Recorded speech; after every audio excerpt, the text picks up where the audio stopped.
I know I meant to get on here right after that last song and not to let the next song start. My bad. I had to get a drink of water. Water. Come on. There we go. Now I got colors. Hello, babes. How's it going? What's good? Yeah, exactly, Nikki. What's good? Today is our chill stream day. It's our day where we intend to not talk about the politics. I've got a fun game planned. What's up, Drea? Hey, Baphomet. There's Dream. Yeah, big shout out to Jazz Dog. Highly recommend that y'all check out his music. He does other stuff beyond the 16-bit stuff, I'm pretty sure. This is an album available on his Bandcamp that I just have been playing the album instead of doing individual songs. But he does other stuff. He's very talented, and we love to support fellow lefties. Wonder if Jazz Dog uses a YM 2612. Maybe. We can talk about the delicious weather. Oh my God, true. Spring. She sprung. I have been very much enjoying the Willamette Valley spring.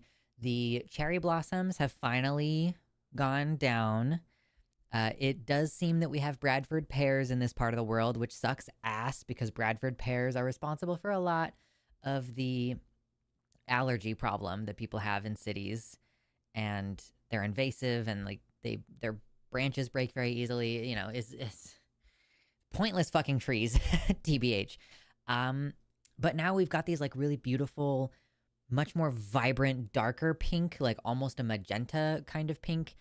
Magenta to me is kind of a purple color, so sorry if that seems a little redundant for me to describe pink as being magenta, but you know what I mean, like a big, vibrant, purpley pink color. And I do not know what they are, but they're all over the place. Like my best guess is that it's some kind of cherry, but I don't know. Boop, indeed, uncomfy. Thank you. I'll boop myself since you can't do the boop. I hear the weed eaters, the lawnmowers, my Japanese maple is sprouting leaves. Oh my God, I love Japanese maples. They're so pretty. Do you have one of the ones that kind of like leans over? Because I've seen those before. It's like almost like a willow tree. I've also recently been exposed to the concept of willow cherry blossom trees, where it's like it looks like a cherry blossom tree, but they do that kind of like woo, and I'm like, wow, love those. You can't really plant a willow tree anywhere near your house because it will mess up your pipes, but I do not know about cherry blossom willow. I don't know what actual species it is. Yeah, haven't got much sleep, but I'm here. Thank you for showing up. We appreciate you. So, we are genuinely trying to take a little bit of a break. I'm sure that we will talk about some politics stuff in and out here, but the idea is just like, let's flow, let's chill. Let me tell you what's going on with me this week. Let me hear what's going on with you this week. And if you want to hang out for that, please hit the like button. I would love to get more and more and more people here for the chill streams. Isn't a cherry blossom tree just a cherry tree? Yes, but a cherry blossom tree specifically, like the ones that you think of when you think of cherry blossom tree, when you know, like sakura, they do not produce edible cherries for humans. They are really more of an ornamental aesthetic tree. The little mini Japanese maples, you have to train however you want them to grow. Okay. I need to diggy hole a spot for my Japanese maple and get it in the ground. It is half awake and ready. Hell yeah. We can talk about doing taxes, but spring is way cooler. Yeah, I'm about to have to put the majority of my taxes on a credit card because, you know, my partner's paychecks are about to start coming in, but they haven't yet. And we just gotta, like, the amount that the government charges you in interest is fucking insane. So we're just gonna put that on a credit card. Chill streams are the best streams. Thank you, in a box. I appreciate that. Might get a few peaches. Oh! Hell yeah. So I love springtime. There are like so many trees in this part of the country, so you really get like the fullness of the trees coming back, and the, you know, that very particular vibrant bright green of brand new growth. I went to get my W-2, but my boss has hidden it. Whoops. Gonna need that. I'm gonna need that. Taxes are due this week. Excuse me. And there's been all kinds of crazy news. You know, we streamed on Sunday and there was news to talk about, and now it's Wednesday and I'm doing a bad job of staying off the internet on the days that I'm not actively doing research for the stream. Oh my god. It's tough. I just need to find more and more good things to do away from my computer. Gonna build a giant teepee net for my cherry tree to keep the birds off of it this year. Not giving them away again this year. Yeah, the birds are crazy. Timer! Hello. We rarely get to see that emoji being used. What is that one even called? Sleppy. Oh man, I cannot remember the username of the person who originally made that. Indeed, it is Wednesday. So let's see, what has been good? Oh! I did not talk about my beach trip at all on Sunday because I was like, you know what? I'm going to save that for Wednesday. I'm going to save that because I want to talk about good things on Wednesday. So I haven't talked to you about, we went to the beach and it was amazing. We don't live very far from the ocean. Obviously, we're in the Willamette Valley. Anywhere you are in the Willamette Valley, you're just a short drive away from the coast. So we decided to go ahead and do that. I've been very excited about that since we got here. I've seen the other ocean. I've seen the other one. One of my younger siblings is like got family in Florida, right? And so I've been to Florida a few times, maybe like 2 or 3 times. I got a gnarly sunburn one of those times. I remember it quite clearly. And then I haven't been to the ocean though since like maybe I was less than 10 years old. So this was cool. Just getting to walk along the beach again, you know, taking the shoes off, getting the powerful exfoliation of walking through the beach. Felt amazing. Obviously, the water was kind of cold, but I think it was like in the 60s Fahrenheit that day.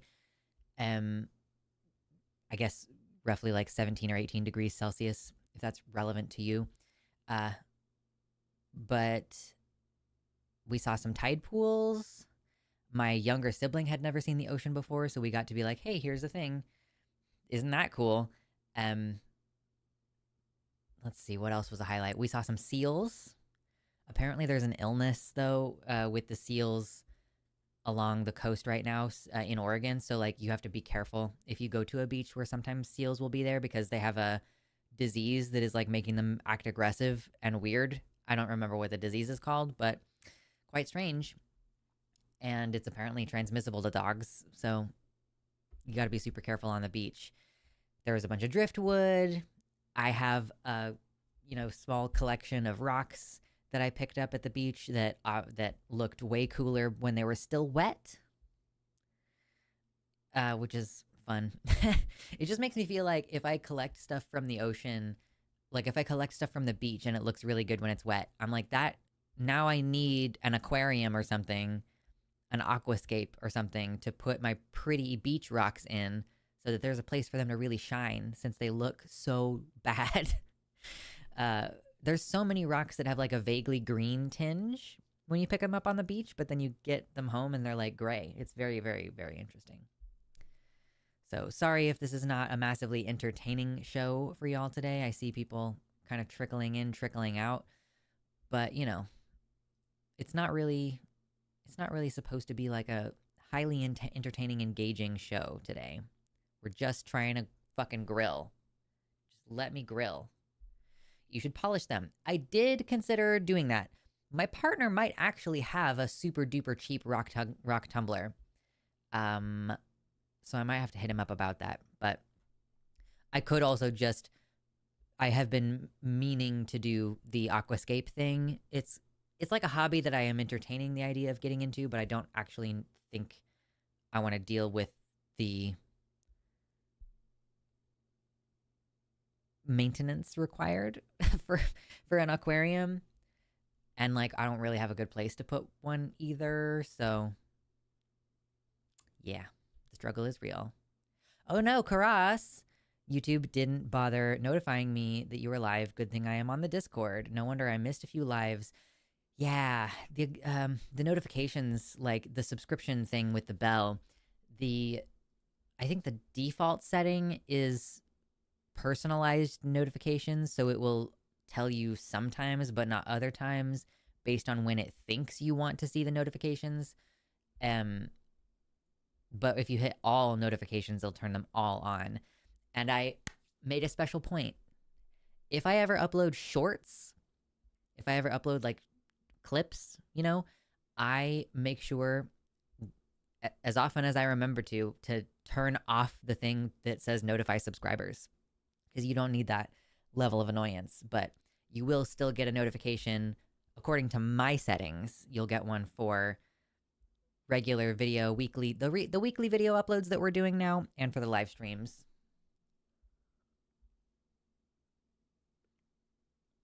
Last time I got a notification like several hours in right at the end. Yeah. Have you guys ever noticed that some streamers will let the music play for like more than 30 minutes? Like I can think of at least one large creator who does that, where it's fully like at least 30 minutes before they're ready to actually get on and talk, that they have the screen and the music. And it's because of that, because sometimes the notifications roll out in phases for some reason. Some of them you will get them beforehand. Some of them, I guess the majority are supposed to go out like right when you go live, but then sometimes it doesn't send it out until it's like 30 minutes after. More than 30 minutes is annoying. Yeah, no, that's fair. I do feel like you have to be a very large creator who has a very active chat community to do that. I don't even go 10 minutes. I feel like if people show up immediately when I start streaming and I'm not here for more than 5 or 7 minutes, that feels to me like, oh, I'm going to start losing people. And maybe that's not accurate. I don't know. But I typically try to go for like about 5 to 7 minutes from the time that the stream kicks off to when I actually show up, because that just seems reasonable. But I mean, yeah, if you're a large creator and you know that if you wait, you're going to have like a ton of people show up and they're going to have plenty of entertainment for themselves in the comments, in the chat or whatever. And then also I think that part of that would be like, you don't necessarily want to start your show and like start talking about the news right off the bat if you know that it's going to be like another couple hundred people rolling in after you've already started, because then you're going to get a lot of people who are like, what did I miss? Or like, did you answer this question already? And it's like, okay, I did answer that question already. I've already talked about that, whatever.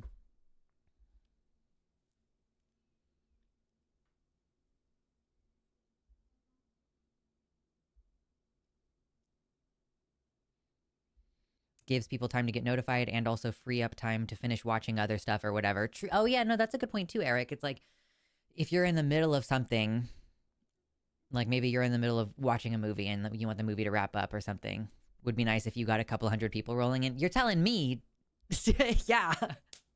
It's really interesting because there's some tension in that of, wanting to be a bigger creator, but also and kind of feeling like, why do people weirdly kind of ignore me? This has been something that I've thought about for a long time, because this has always been true. I will sometimes say the same stuff as people in my peer group, and I don't get nearly as much praise or backlash. And like other people I know have been targeted by like KF.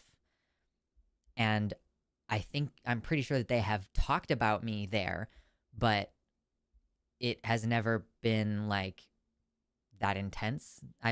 There's always this sort of undertone of dismissal. And I don't know why that is, but it definitely makes me feel like better about the current state of the world, because this has been true for 15 years. Since I was big in the atheist community, and I don't mean like I was big, but I mean like when I was investing a lot of my time in the atheist community. And that was exactly when everybody started blowing up about SJWs and blowing up about non-binary people and women and blah, blah, blah, all you hysterical people, blah, blah, blah. Still, people never have given me that much attention. And like, so it means that fortunately we do have a very cozy community, very nice, chill environment. You know, we have like a dedicated group who is typically going to be here, even if I am explicitly not commodifying my transness for clicks. I've been having some thoughts recently. I've been having some feelings. But yeah, you know, it makes me feel almost like relatively safe in this political environment if people are gonna be dismissive of me and like not pay that much attention to me. Maybe people are not seeing you because YouTube has flagged you as trans. To be fair, I did that. I mean, you know, now that you bring it up though, Drea, I'm gonna go ahead and change one of my settings really fast. So I actually have the option, and part of the reason why my video essays didn't kick off on this channel, I think, is because I didn't undo all of this. So in my settings, on the back end of my channel, I have the option. Let's see, is there anything on here that I don't want you to see? No, I don't think so. So just to quickly show you, there is a place where I can set for my channel relevant keywords. So I have a lot in here, like transgender, trans, LGBT, FTM, reaction, commentary, news, lifestyle, entertainment. And those, I forgot to change all of that when I decided I was like, okay, I'm actually going to pivot to video essays completely. So to be fair, I did that. Maybe if I just removed all of these keywords, but then if I think if I remove all these keywords, it's still basically going to be basing the algorithmic recommendations on my content, and my content only performs well when I focus on trans issues. Although that's not entirely the case. It's weird. The video this week about the girl in Florida getting arrested, like I decided to focus on that aspect because I thought that my audience would be like, OMG, a trans woman actually got arrested for using the bathroom. Wow, oh no, I need to click that and find out what happened. But that did not happen. That video is dramatically underperforming. So I guess I'm not actually sure what is going to work. Or maybe it's like I just put a bad thumbnail or something. But that was just interesting.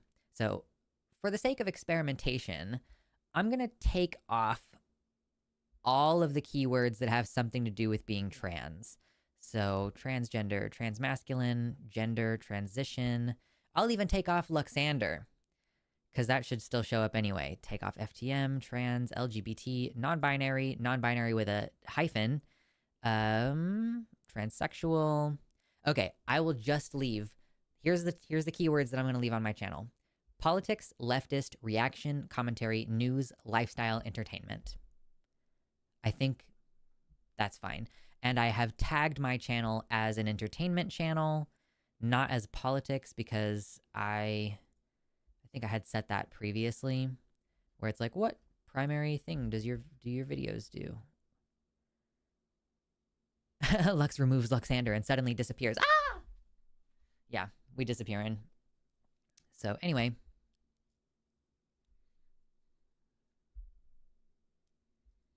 That's just an interesting little... I like to share back-end tidbits with you guys. It's fun.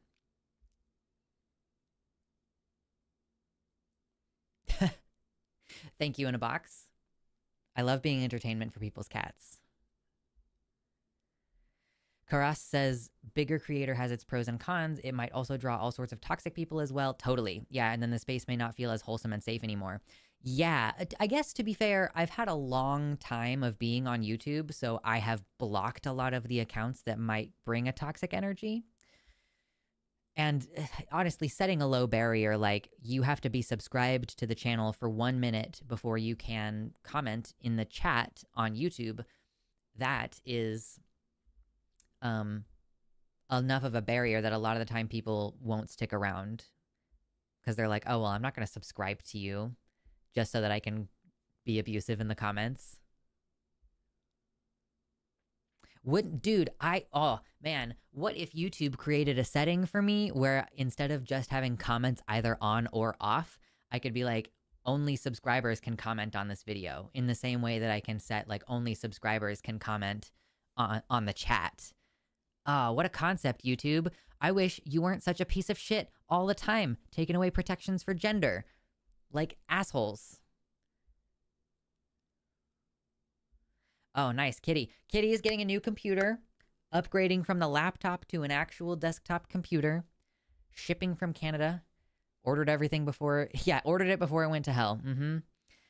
My partner just asked me, like, oh, are you going to get back into flying your drone? And I was like, I don't know, man. Like, I don't think I have any functional batteries. And now I'm going to have to find new battery. Like, I'm going to have to buy new batteries. Sub comments at least be highlighted. I don't know how it shows up on the main show, but for me, at least on my back end, if people have set their subscriptions to public, I can see like, okay, someone commented 4 hours ago on the community post who has been publicly subscribed to me for 11 months. And so I can see a little icon that says that. And that's also the case with members. I can see members highlighted when they comment on stuff, but I don't know if that shows up on the actual YouTube videos or if that's just for me. Premium cat content.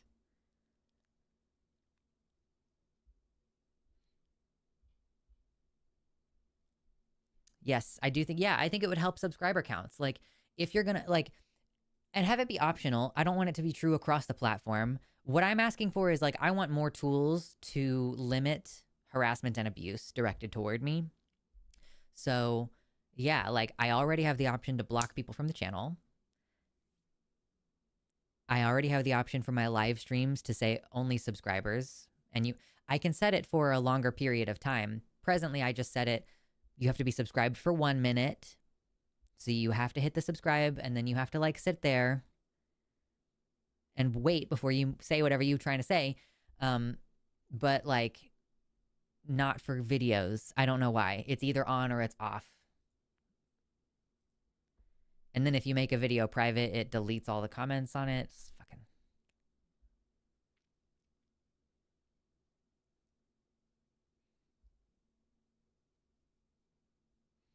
I feel sneaky watching the stream while the same video is up as an edited version for members only. I have started doing that members only. Like, if I finish the video in the afternoon on Monday, I'll put it members only and then make it public on Tuesday. Just as a little something, because I don't really do much for members. Which is probably why I don't have very many. That might be why I don't have very many members. Subbing for 1 minute feels like such a low bar. It is, yeah. No, I wasn't trying to, like, make it difficult. I just was like, okay, what is a small inconvenience that would be just enough to prevent a troll from, like... Because I don't think they're about to sit there patiently, for the most part. Line go up, line to down, line go up, line go down. It's true.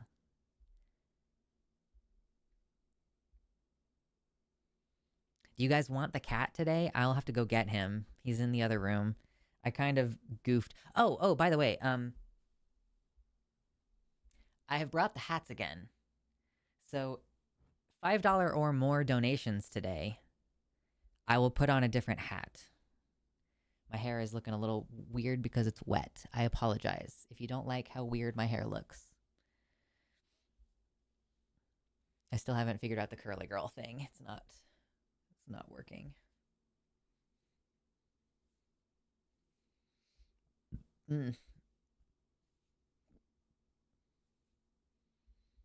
Okay. Another good news thing is that I bought the Chapel Roan vinyl.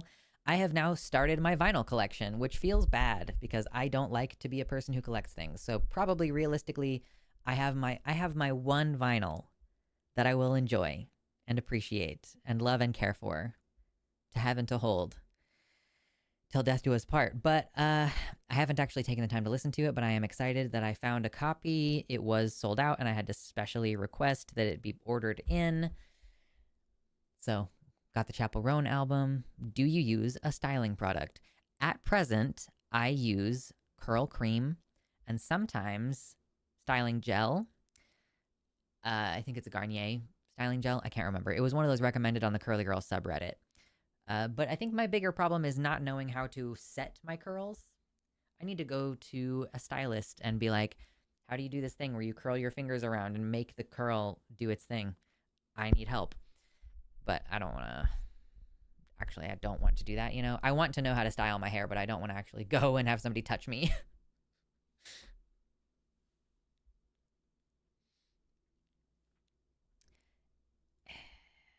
What's another thing that was a highlight this week? I can't be running out of shit to talk about this early in the show. We can always play a game. We did play a Jackbox game last time. That lost a lot of viewers. People were not as interested in that, so maybe we could do that at the very, very end or something. I've never been able to replicate my stylist's work either.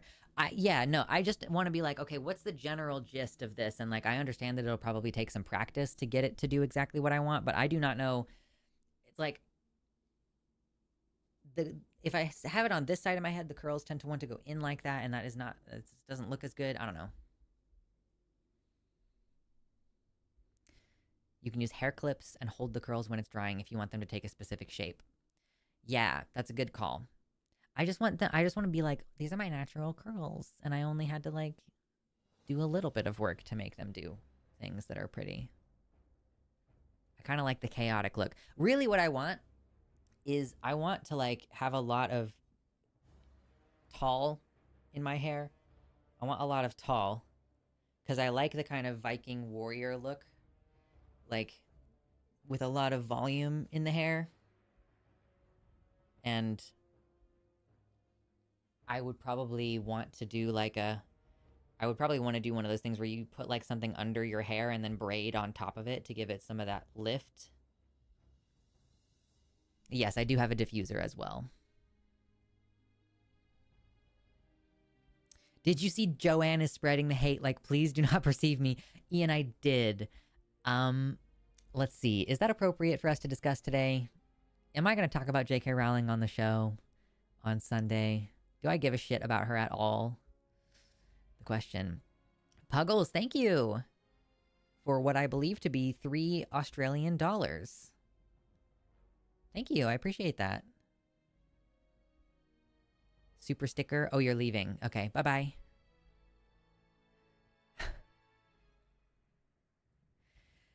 I guess, yeah, like, is it worth it to talk about her on the actual politics show, or can we talk about J.K. Rowling here?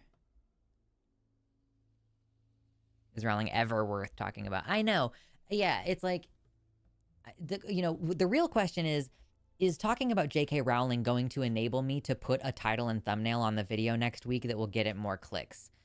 That's really the question. Because I did see, and maybe we even talked about it a little bit on last week's show, or on the Sunday show this week. Okay, I'm just running around, by the way. I'm just keeping myself entertained. Oh, whatever amount that you gave me translates to $1.85 in USD. So $1.85 USD. Oh, there was another one. Where? Come back. Baby, come back. In a box. Thank you. $20 donation says hat. Okay. Where are we going to start with this today? I have options.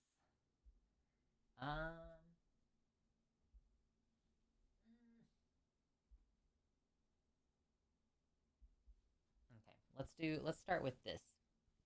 Let's start with Sithhood. Let the hate flow through you. Thank you. Let me add that to the thing. That brings us to $21.85 for the show today. Oh my god, you guys. I did yoga yesterday. It was so good. I did like a full hour of yoga. I never get like a full hour of yoga. It was beautiful. It was delicious.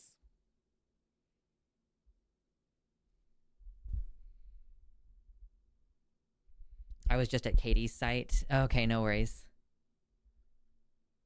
It's okay, Puggles. Thank you.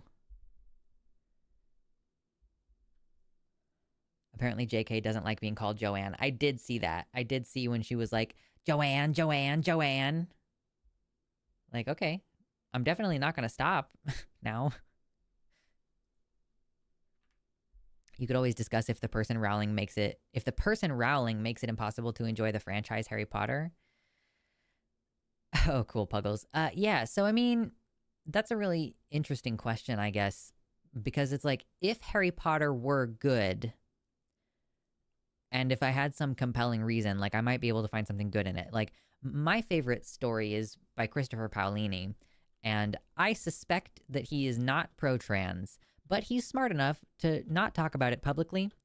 So I think I can ignore it reasonably. What am I on? Am I on a druid? Yes. Okay. Fuck, I wish I had cat form, dude. That sucks. Oh, I never did my fucking... did I get bear form? No, I haven't done my quest to get bear form yet. Okay, whatever.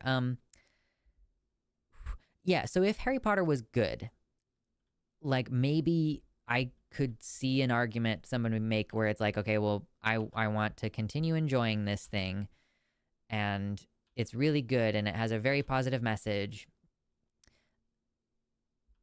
Okay, and like, we've already discussed this with stuff like Ender's Game, right? And Orson Scott Card is like super racist, right?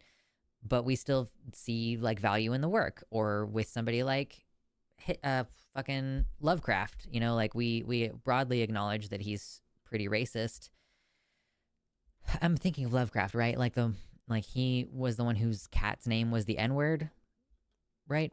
So clearly there are situations where somebody might have dog shit opinions, but their work is still valuable enough that we try to examine their work and it's the good in its literary contribution, and we acknowledge simultaneously, like, okay, despite the shitty beliefs that you had. But like, with, I mean, Harry Potter just also is toxic. Like, it just also harbors like a really toxic ideology. It's very mean and very mean-spirited.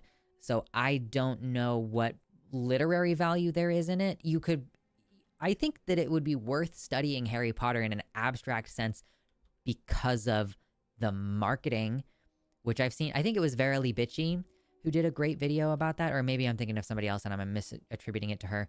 But I don't know actually what Verily Bitchy's pronouns are, but yeah, so like, it's more interesting as a sociological phenomenon than it is as a literary work, in my opinion.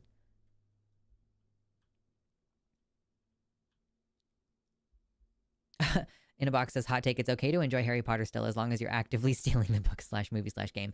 I encourage people to buy things secondhand. It's a great way to avoid tariff charges too.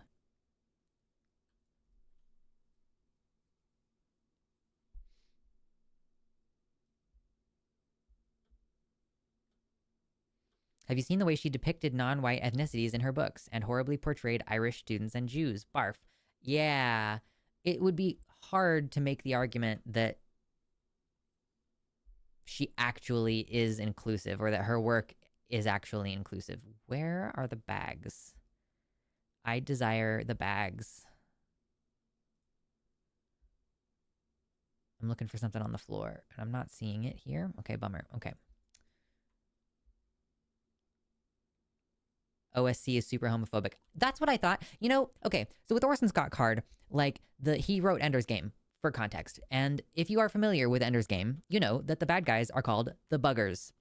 Or rather, like, they have an actual name, like the species has an actual name, but like, for colloquial purposes, they are called Buggers. And I don't actually know, because Orson Scott Card is American. So like, is he using the homophobic slur bugger?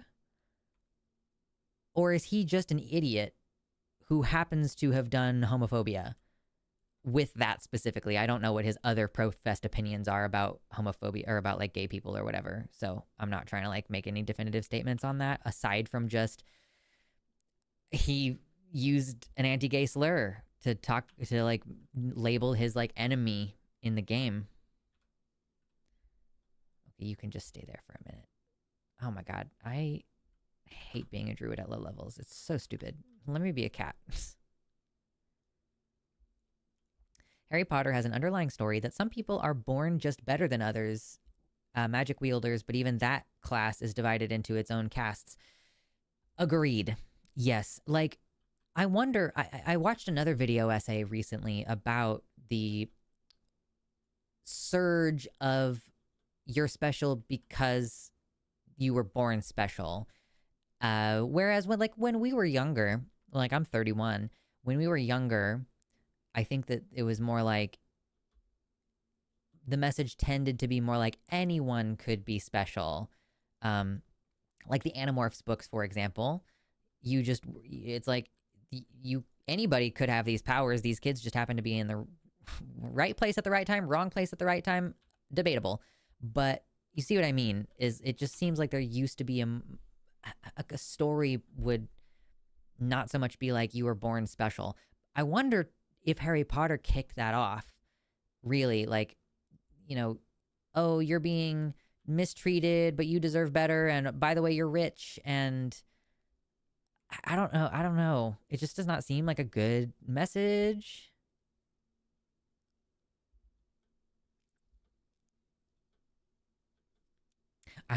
This is funny. I went to an antique mall recently, and the person had one of the booths had like so many Harry Potter things, and I was kind of like wondering, is this somebody who is just over her transphobia and is selling all of their Harry Potter shit?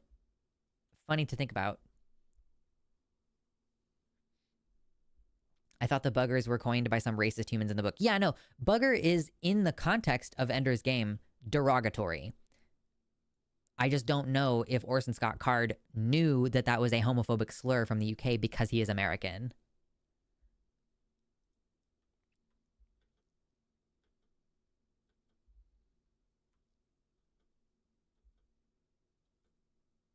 This is World of Horrors Raft? Yeah, it is. This is classic. I'm just running around to keep myself entertained. It kind of helps my brain with the talking. If I'm just doing random bullshit on WoW, I don't know. I'm just running around and like, pew, pew, pew, pew, pew. Imagine me running around and doing this, but I'm like a lion. That's what we're driving toward here.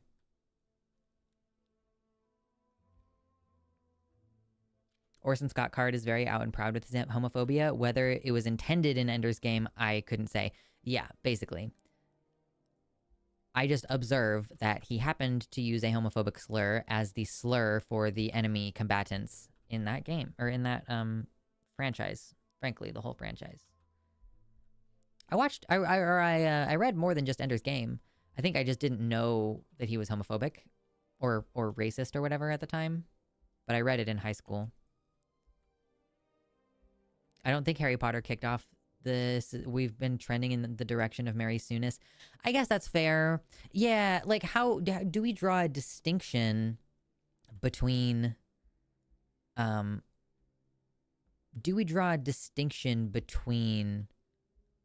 Sue versus the like you were born special? I think that's interesting. I think that there's a really interesting literary nuance that you could go into there. By the way, if you are enjoying me talking about fucking literary nuance, hit the like button. And if you don't, then hit the like button before you leave. I would love to have more and more and more people here just listening to me talk about stupid bullshit on the Wednesday streams. But it only works if you hit the like button. It immediately tells YouTube to show the stream to more people. I actually didn't know that bugger was a homophobic slur. I thought it was just like saying fucker. Yeah, so I think what it explicitly refers to is anal sex. What's a comparable one in American English? I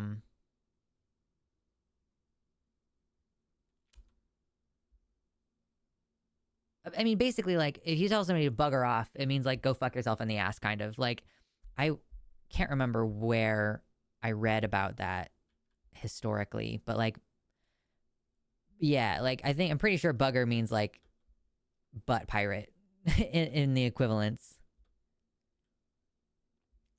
I'm here for the BS. Good. You were born special is simply a subset of Mary Sue. IMO. Yeah. Yeah. But it's kind of spiraled out into this, frankly, white supremacist thing. You know, it's like, it's not just like you were born special. It's like you were born like pure and endowed with something. You are entitled to something because of the way that you were born. Bugger off versus fuck off. Yeah. Are you special by birth or because of prophecy or something? I think before it was something imparted onto you that made you special, and later on it became more of a you are special by your unique nature almost. Yeah, I think I would just need to read more and like study this a little bit more. Chosen by God. Is bugger linked to buggery? Yeah, no, yeah, buggery. Is that, yeah, buggery refers to like anal sex, right? As like a degenerate behavior.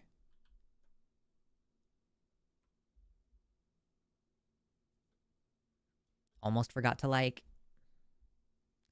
Bugger is a homophobic slur. It's been a slang word in Australia for anyone who is not doing great. Like, oh, you poor bugger. Yeah, well, I mean, you people also say cunt pretty loosely down there. So it like, I think that a lot of those really biting terms just have a totally different context in Australia.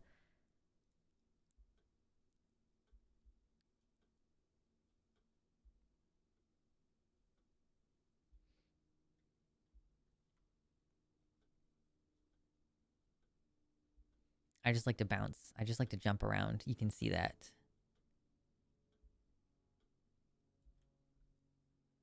Oh, I missed a paragraph from Kitty. So Orson Scott Card is a Mormon. The story gets complicated as it continues if you read the other books after Ender's Games and then read the side story books in Ender's Shadow. He seems pro-AI, pro-eugenics, and there are no, quote, black characters described in most of them. The buggers are only an enemy because of his misunderstandings, so I'm not sure if he intended them to be considered gay people in his idea. Yeah, that is an interesting thing to think about. Sometimes it's hard to nail down exactly what these people believe, too. Yeah, cunt down there, haha. In Harry Potter, they also look poorly on people who want to connect the muggle parts of the... Wait, is my inventory full? Oh, my inventory's full. Oh, yeah, because I have no fucking bags on this character. That would probably make sense. In Harry Potter, they look poorly on people who want to connect the muggle parts of the world and understand these people who don't use magic but seem happy enough. Having mixed blood is very comparable to even one drop making you non-white in old America and British culture. To keep those people from owning land or voting, mudblood is essentially being fully another race, half, and eventually you can lie and say you are pure to gain more rights as a, quote, citizen. Yeah, there is like a multifaceted class system, and it's isolationist. You know, like it's isolationist. It is against trade. It is against understanding other cultures. I mean, I think the Sean video does the best job of breaking down why Harry Potter sucks so much. And like, he really kind of explains, you know, the whole, there are no good or bad actions. There's only good or bad people. And like, Hagrid is just as conservative as Vernon Dursley is. He also believes in like isolationism and using violence to solve problems. He just happens to have more power than the Dursleys. And because they have been mean to Harry, we cheer that on. But it's like not good behavior. It's not good to model off of. It's not a good example for children to like mutilate and deform an 11-year-old child for eating some cake, you know?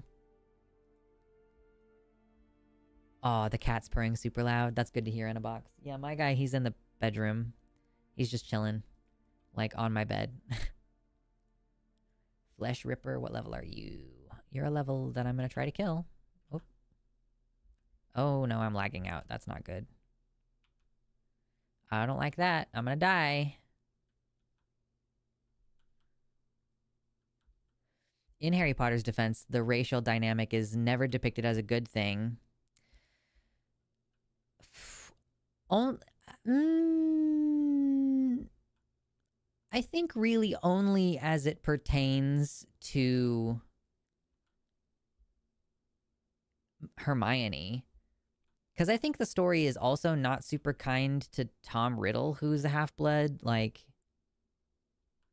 it's very strange. Wow. Why am I lagged out so hard? Why is this happening?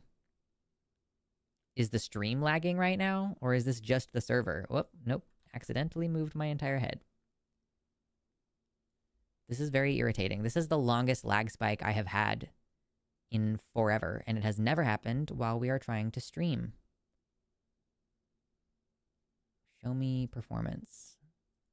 Okay, it doesn't show me that I've lagged out. Joanne really doesn't like fat people almost as much as she doesn't like trans people. That's true. Totally. Masso Mouse says okay, yeah, so the crime of buggery from back in the early 20th century when anal sex was an illegal act and on the books was referred to as the crime of buggery. Yeah, okay, cool. Yeah, thank you for the reference on that. Goblins with hooked noses in the bank obsessed with money. Not a great take, truly.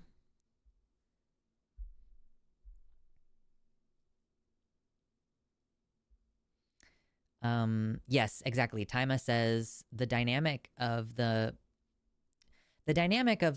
hierarchy is kept intact by the good guys. They happen to just not validate the idea that muggles should be slaves, which is how the Death Eaters are.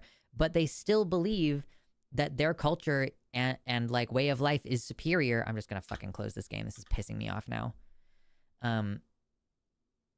Close. Oh my god. Like, okay, if you're making my computer struggle that much, then fucking go away. Anyway,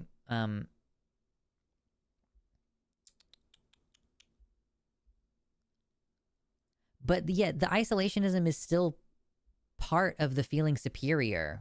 You know, how, like, if you're looking at what's going on in our world today, yeah, like, isolationism is inherently tied with, in this case, American exceptionalism. You know, like, oh, America's so great, we're going to bring all the industry back here, blah, blah, blah.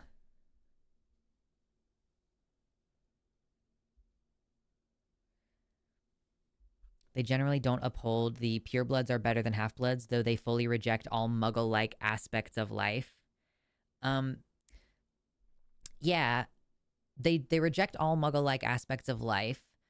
And also, it's not just about, like, how the characters treat it. It's about, like, how the world building treats it. You know, the Weasleys are the closest to being muggle associated of all the pureblood families we come in contact with. And they're poor. And they have all these children. Like, they're portrayed as, in a societal sense, they're portrayed as irresponsible poor people who keep having kids they can't afford. They are morally inferior in that way.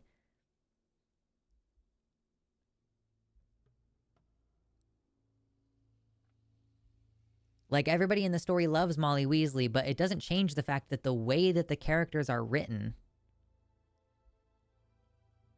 has all these other class-related implications.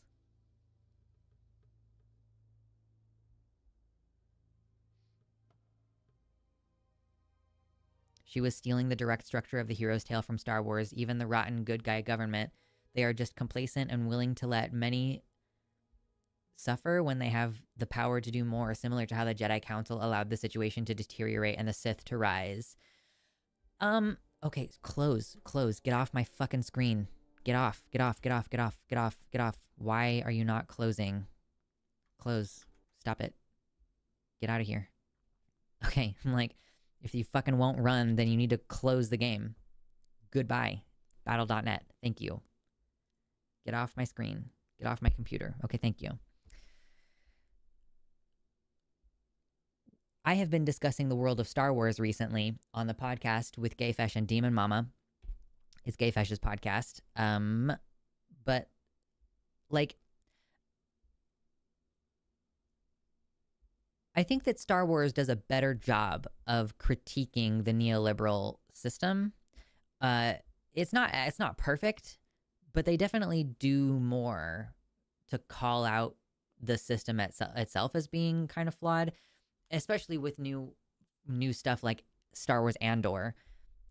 Obviously, like, not necessarily like the original George Lucas stuff, or like they don't go in on it as hard as we would like. It's like you're so close to getting the criticisms, but there's not enough acknowledgement that, Palpatine wouldn't have been able to take power if it wasn't for the like complacency of the Jedi, and that the Jedi and the Republic itself are uniquely like able to be turned into fascism in the same way that our neoliberal society, in a way, like sets the stage for fascism.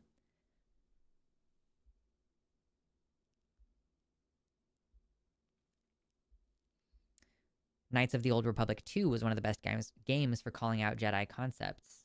Yeah.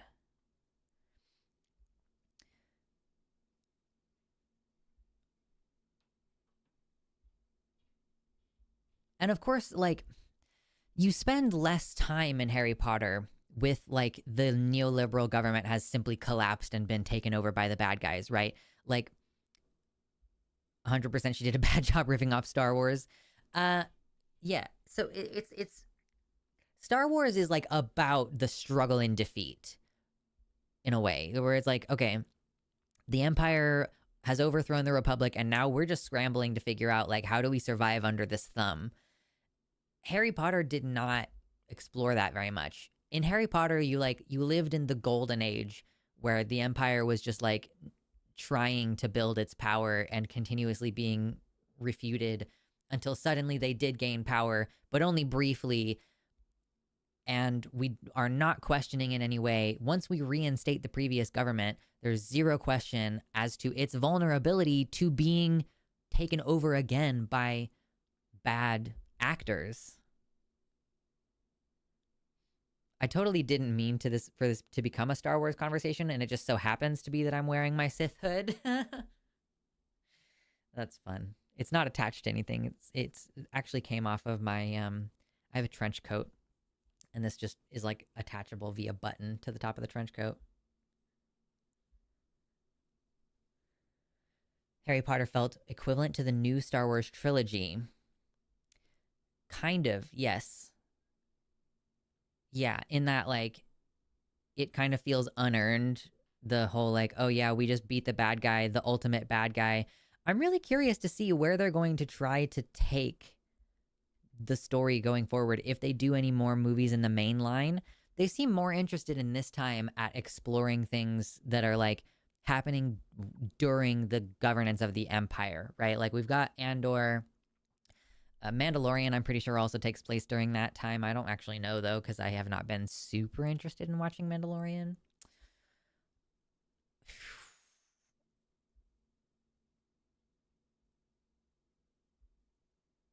But, like, part of what is so interesting about Star Wars is that it explores this feeling of futility in fighting against the oppressor, which rings very true to me, obviously, in this current day and age, where kind of it's becoming more and more an aspect of life for more and more people to be having to be actively engaged in fighting the oppressor. So I'm not sure, like, where else can they take the story? Like, Palpatine dying doesn't necessarily mean that, like, galactic imperial power is gone. Especially, I don't know, they really kind of gave up some of the things that are quintessential about Star Wars by doing that, because who the fuck was his apprentice? Was Snoke his apprentice? But no, Snoke wasn't his apprentice. He had a bunch of clones of Snoke, so Snoke was just a puppet. Like, who was Palpatine's apprentice? The Sith master always works in close proximity with an apprentice because their whole belief system is that power needs to be concentrated, and the person who is the master of the Sith side is like the most powerful dark side user, and they choose an apprentice who they intend for that apprentice to kill them someday and concentrate the power. Like, they want to concentrate the power even more. They want a more powerful apprentice, and they work closely with that person. So, like, is the Sith just gone after Palpatine dies? Yeah, Palpatine's fifth death should really do the trick. Kitty says Star Wars is supported by the fact that Lucas encouraged people to publish fan fiction and for them to make money off the name Star Wars. That is an amazing amount of data about the fandom and what storylines are being enjoyed. Star Trek has also benefited from the same thing, and Disney ignored the entire fandom's opinions of how or what the last three should have been about. Oh no, I know. I have the 3 books that people consider to be this is the continuation of the story where we get Ben Solo and all that shit.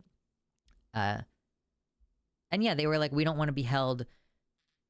It's kind of like, it's similar to, it reminds me somewhat of the relationship that all of these comic book movies have to the comics, except that it's like they're like, okay, I don't know. I think that the problem is that people who were writing those stories and publishing those books did care about creating an internally cohesive canon universe. Whereas with Marvel Comics, there is like the multiverse that they can rely on, and like, oh, they did all these different storylines. Comic book writers have tried all these different things, and yeah, you can just literally make any Marvel story you want and just say, oh, well, this one is happening in a different universe to the main one that we're all familiar with, and we all watched like 27 movies in that storyline. So I guess with Star Wars, they didn't have as much flexibility to kind of pick and choose from the stuff that was rendered non-canon, like by the acquisition of that property by Disney.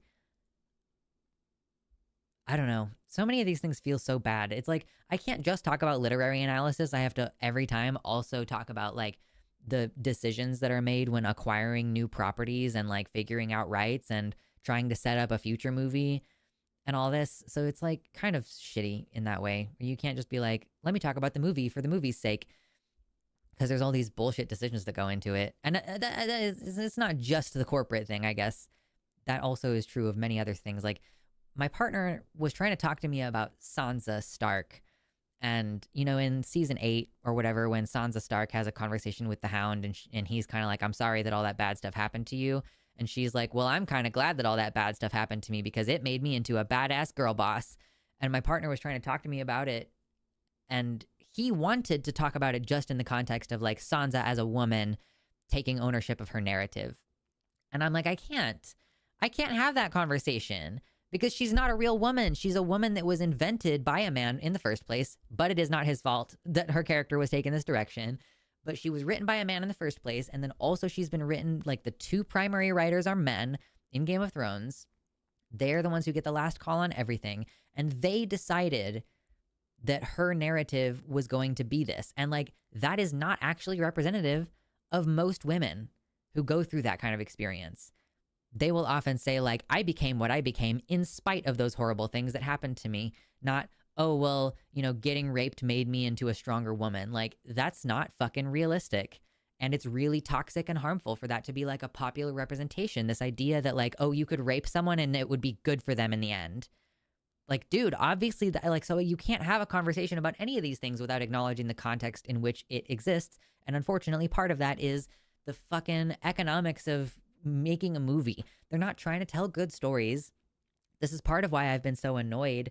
And I've been like, I don't want to watch another Marvel movie. I don't want to watch another Star Wars. Because I'm like, tell an original story. I guess I do appreciate to an extent that you've got all these new writers coming in and they want to tell stories. And they're cleverly using the Star Wars universe to tell a kind of story that they would like to tell.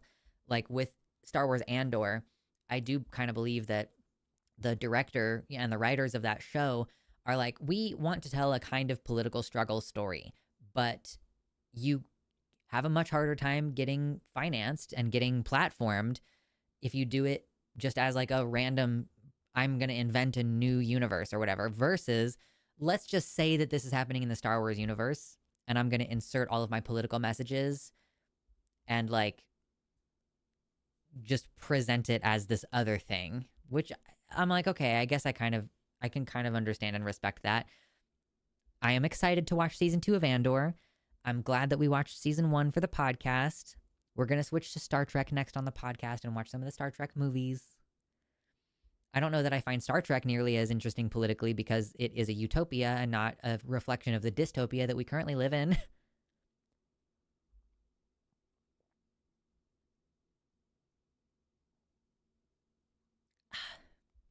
Hail hydrate, babes. Oh man, interesting. Yeah, no, Star Wars Star Wars at least tells the story well. JK does not. You mean the original Star Wars? Yeah, I mean it's typical like Mary Sue hero's journey stuff. It's not like groundbreaking storytelling. That's not really what um Star Wars was originally about, though. I kind of felt more that it was about like how do we change what kind of stories we can tell by inventing a bunch of technology for it. Excuse me.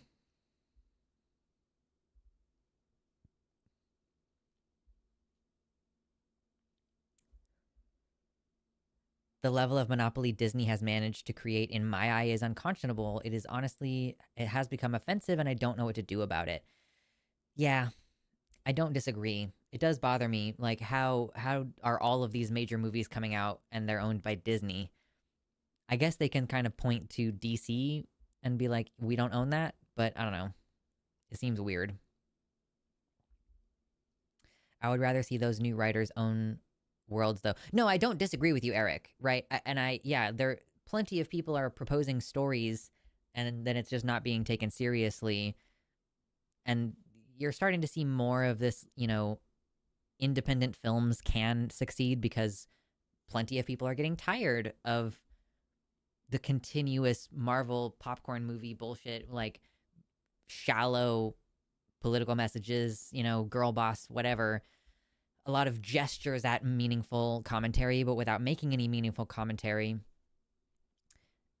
And so then you see stuff like Nebula, where people are investing. People are like, "Oh, I'll subscribe to Dropout TV or whatever to essentially fund independent projects."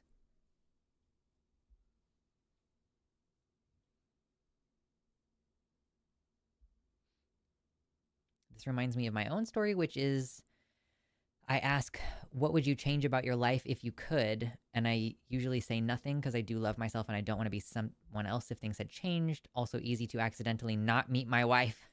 Yeah, true. Yeah, like what would I change about my life? I wouldn't go back and change things about my life, but I think that, if I felt more empowered, there are probably decisions that I would make today that would be different. I feel like Star Trek outside of the Next Generation really doesn't include the post scarcity. Even within TNG, there are still those elements. The first few seasons of Voyager went really heavy on the scarcity issue. Interesting. That's going to be cool. Star Trek is a utopia. You're going to enjoy DS9. So the plan right now is to just watch some of the original series movies. I don't actually have any plans to watch Deep Space Nine or any of the other TV shows. I don't really have the time investment for a TV show right now. Tonight I've been talking to ChatGPT and I think it's convinced me to make a computer. Well, good luck. Seeing the utopia of Star Trek and feeling like it's unrealistic is valid, but you have to remember that before that utopia was able to be built, the world fell into a pretty messed up dystopia before a complete collapse into a period of scarcity. Sure, yeah. But I do still think that, like, Star Trek is more aspirational.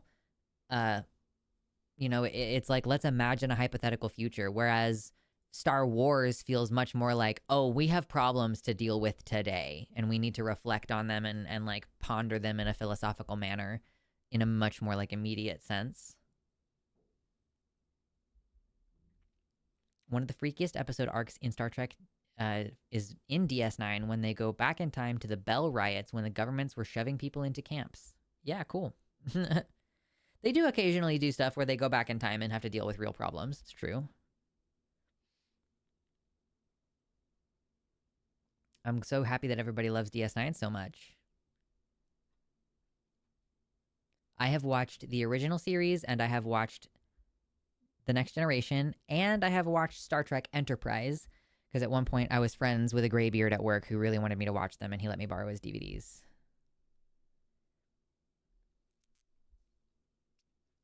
Star Wars is just fantasy in space. Yeah, it doesn't really come across as super science fiction a lot of the time. Although, like, listen, there's a reason why it's called sci-fi / fantasy when you go to, like, the bookstore. And that has been made so clear to me by reading Ursula Le Guin. I have been reading Ursula Le Guin, and some of these stories, dude, like these stories. This one is the 12 winds, or the winds 12 quarters. So I assumed that it was like, okay, this is 12 short stories. I haven't actually counted, but I mean, in the very first one, it's like a fantasy setting, but then it becomes sci-fi. Like, it's so weird. It's called Semley's Necklace, and it's like, or I guess yeah, this one is like a little bit more. I don't know, dude. It's like the line is blurry between science fiction and fantasy. They're both like playing on a lot of the same elements. I think that the main difference that we tend to draw is that fantasy takes place in like a medieval setting, and frankly, and like typically doesn't engage with a lot of technological stuff. But like, what do you do if suddenly in your fantasy setting there's a spaceship? Like, is it now sci-fi and like exclusively sci-fi? What if the spaceship is not really explained? What if the spaceship mostly just has like a we're trying to move the story along kind of position, and like it is like a force of nature in the same way that like a dragon is a force of nature. Yeah, genres get fuzzy at the edges, but especially, I'm just saying, like, especially sci-fi fantasy, I feel like it's hard to draw clean lines around it.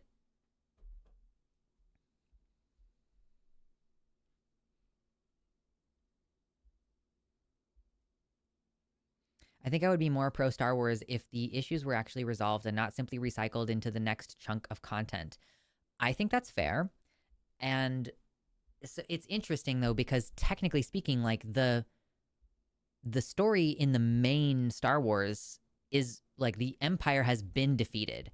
If the Empire is represented by the rise and fall of Palpatine, the Empire has fallen. Um so but they do all this prequel stuff because then they're like, well, what we really want to explore is the struggle of this. I will say, I do find it kind of disheartening sometimes when I am comparing our present situation to Star Wars, because a lot of the time in Star Wars, they either lose or they just barely win. And even that win is something like, we managed to just barely get the fucking plans to the Death Star off this planet, and then everyone who was involved in that operation dies. Um, so I do find it can be sometimes a little bit like disheartening in that feeling of like, is the struggle really ever going to be over? And maybe not, like maybe that is something that we should internalize as like people who are in a political struggle, is that like maybe the political struggle will never truly be over. Even in the past decades where it seemed like, we basically defeated Nazism and white supremacy was not acceptable in public or whatever, but then we're seeing this massive resurgence of it right now. And I think that maybe part of the lesson that we should take is that we can't ever, we must maintain some level of vigilance, because even when things seem peaceful, we have to make sure that we aren't accidentally leaving the door open to other types of like nefarious or bad faith behavior.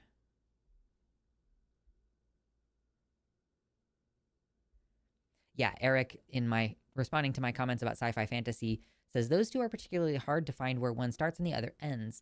They overlap a lot, even beyond surface level, just different expressions of similar thought experiments. Yeah.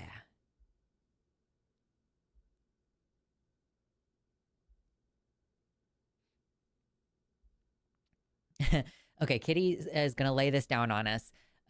Speaking the words of her father, says, so the reason that Star Wars is sci-fi instead of fantasy is because everything is explained with biology for how the Force works. Excuse me. The rule that makes something sci-fi versus fantasy is, do you explain it with, quote, magic or science? Many sci-fi authors hate the term sci-fi/fantasy. Just regurgitating the rule because my dad is a holier than thou sci-fi guy. Yeah, no, so, but that's...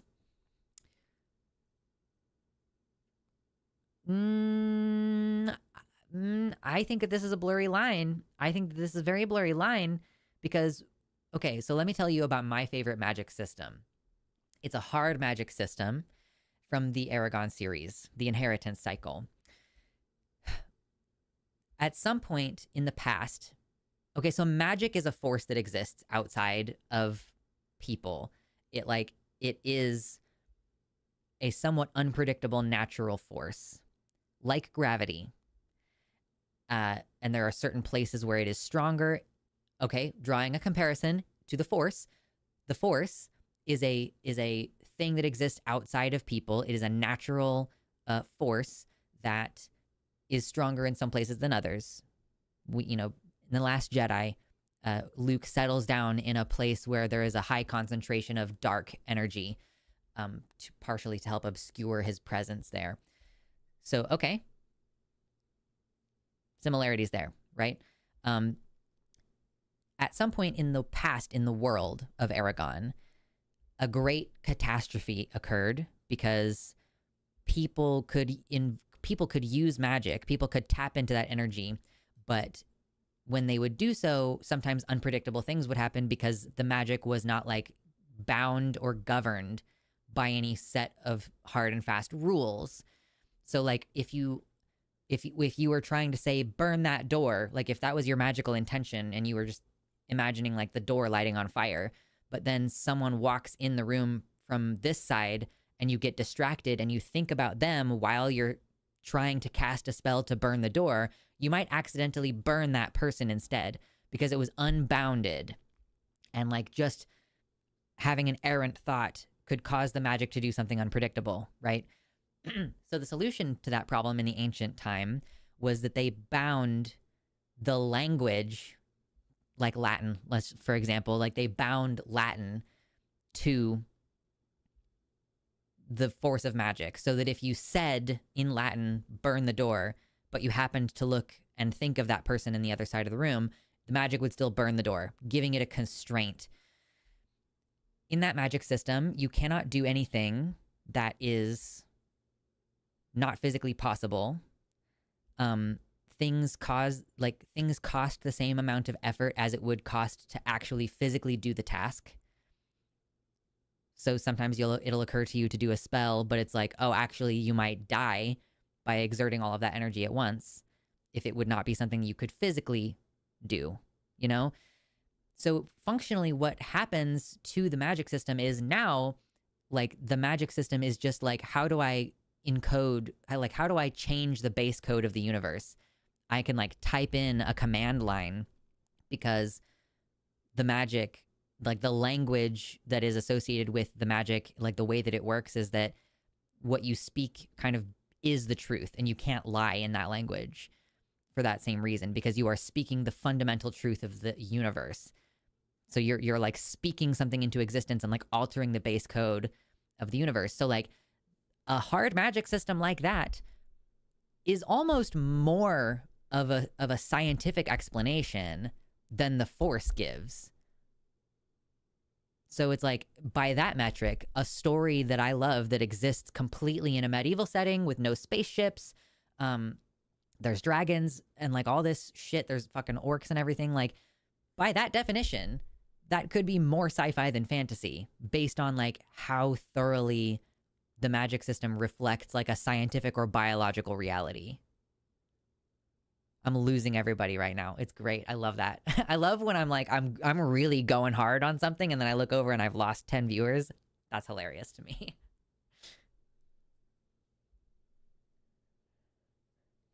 My favorite odd fact about The Hitchhiker's Guide is that it is specifically a guy thumbing his nose at the stuffy sci-fi community. It is flawless sci-fi, but it is such insane chaos that you want to scream if you love the rules. That's funny. Hello, Angelica. I'm doing pretty okay today. On Wednesdays, it's time for us to chill. I'm playing a fun game where every time I get a $5 or more donation, I will change the hat that I'm wearing. Right now, I happen to be wearing like a Sith hood, and we happen to be talking about Star Wars. It's fun.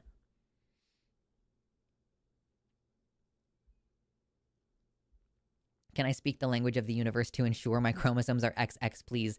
I don't know what the implications of that would be in a broader medical sense, but it is Drea, one of the things that I like the most about this magic system, and the reason why I believe the author is probably transphobic, is that you can change your body by means of a spell. and it can be temporary or permanent. Like you can change it back later if you want to. But there are no trans people. Like there's no mention of anybody who has changed their sex characteristics like that. Like, how are you going to have a magic system where you can literally change like the structure of your face, and like you can grow a new eyeball? I don't know how you can do all that and not have a transgender character. I guess maybe if you were concerned that the publishers or the ratings or something, like is your book no longer going to be considered acceptable YA content? Now suddenly it's gay YA content, and it's a matter of controversy, and like is the publisher even going to support you doing that? Like, and obviously the majority of the Aragon books came out like 15 years ago or more.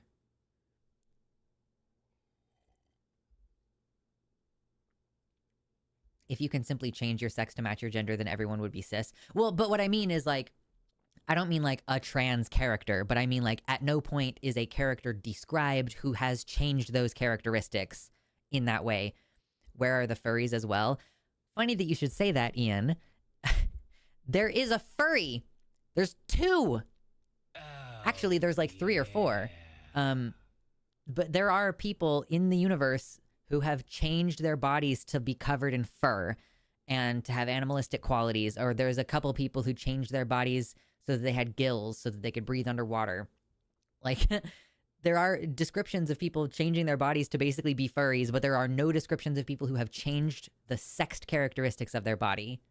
Thank you. I want a gender fluid character in this universe. You're telling me. Thank you, Puggles, for another $5 Australian.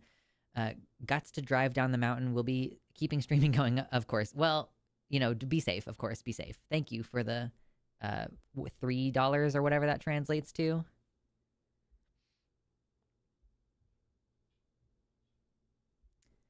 My favorite place where dragons exist is actually a fallen super high level society that crash landed on a planet and have since forgotten how they got there, and the fact that they had created the dragons to protect them from an environmental situation caused by stuff falling from space. Pern is awesome. I've heard good things about the dragons of Pern. I've also heard people saying like, oh, they should translate that into a TV show, but it was explicitly against the author's wishes, and her children are not going to let that happen. As cool as it, yeah, because it's like sci-fi fantasy, right? In that same way where it's like we're really trying to blur the lines. Excuse me. Elves in that universe love body mods for sure. That's what I'm saying, dude. Like, they can look however they want. There's a period, like, one of the elves at one point, like, temporarily changes her facial features to look like a human and then changes them back later. And you can, like, cast a spell that causes you to smell a certain way. Like, so your scent even is something that can be modified. I love body mods. I love transhumanism.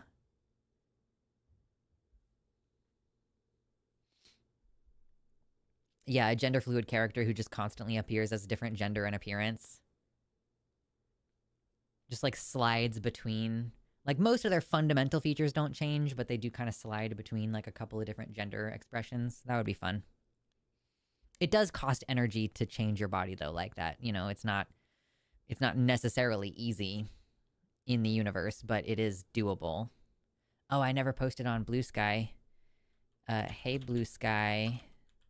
Whoa, Blue Sky, we are chilling today. There we go.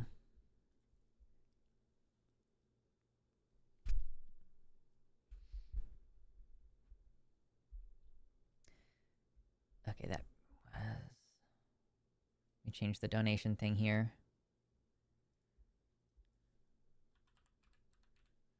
Okay, let me just round that. We have $25 for today's donation goal.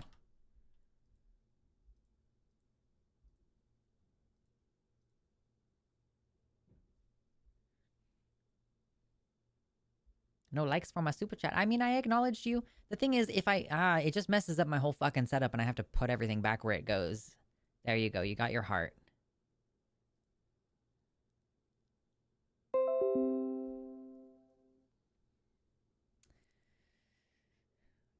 I hugely prefer hard magic systems over soft ones. My own universe magic is based on quantum locking via FTL particle generation and still must follow all the laws of physics.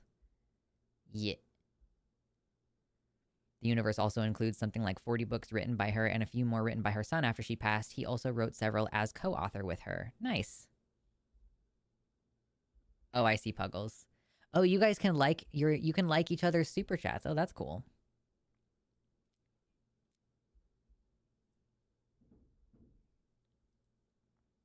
You know, Brennan Lee Mulligan. I'm sure that a lot of you know Brennan Lee Mulligan and appreciate him. He went on the show How to Drink. Greg. Greg is his name. I couldn't remember it for a second. But he went on there a long time ago, like 2 or 3 years ago. And he was like plugging his mom's comic the entire time because they were making a drink from his mom's comic that she started writing before he was born. And it was really sweet. He was like, hey, I'm here to shout out this amazing comic book by author Elaine Lee, who is also my mom. Like, and him just prioritizing, like, she is an author who happens to also be my mom. I love that. I have a tab open for it right now. It's called Starstruck, her comic, and I'm seriously considering buying it. I might wait a little bit though, again because of the whole taxes situation.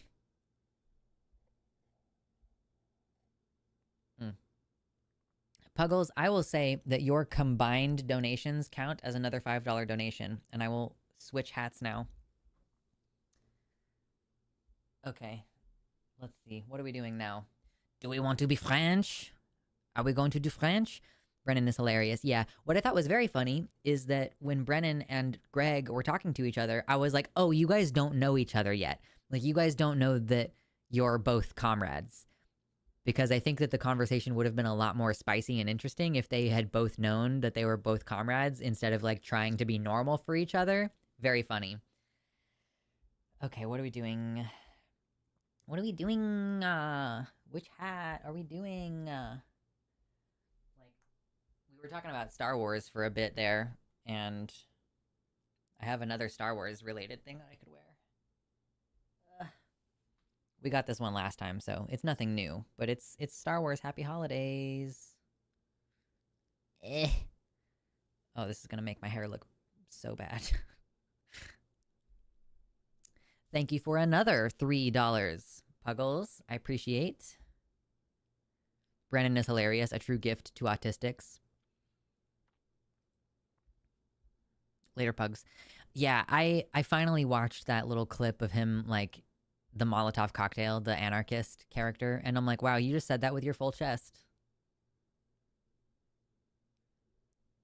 Yes, the Sith acolyte is now being hidden as an elf.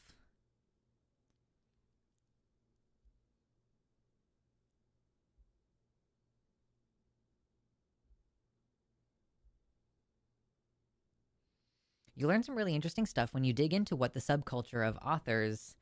I do need to add that L. Ron Hubbard was one of the sci-fi authors that helped write The Rule, and that is part of why I personally don't follow it and love The Hitchhiker's Guide, and hope to build similarly chaotic universes governed by science that is indistinguishable from magic. Yeah, what's up, Mosh? Welcome in. Anarchist Halfling Postman. Yes. Very, very entertaining stuff. I just like to read, but I'm definitely like, I want to start writing again. Listen, okay. If you haven't already seen the video, like, there's a particular kind of vlog that I sometimes post privately, and I'm like, I will hesitate to talk about it publicly a little bit. I don't know what to do with myself. I'm 31, and is this what is a midlife crisis? I mean, I am not what I would consider midlife, but is like, I just don't know what to do with myself. Like, I have so many cool things that I want to do, and I know that what I'm currently doing kind of fucking sucks in some ways. And I'm like, am I about to go back to college? Like, am I about to, like, dive in and be a writer? Or, like, am I going to do the video essay thing? Like, I really am finding a very big open sensation of, like, there's a lot of things that I could be doing or that I would like to be doing. and trying to figure out what capacity to which I'm going to do those things. You know, like, is this going to be a hobby, or am I going to try to make money doing this? Which parts are like, how am I going to phase something out and phase something back in? I do not know. I am having a little bit of a how am I about to spend my 30s kind of moment. Writing is hard. Yeah, true. I I decided not to make reading into work. I was reading this like Ursula Le Guin short stories series. All I really wanted was to read The Child of Omilas, but I was like, I'm going to read all of the rest of these short stories too. And I thought, oh, you know, what I should do is like write a little paragraph explaining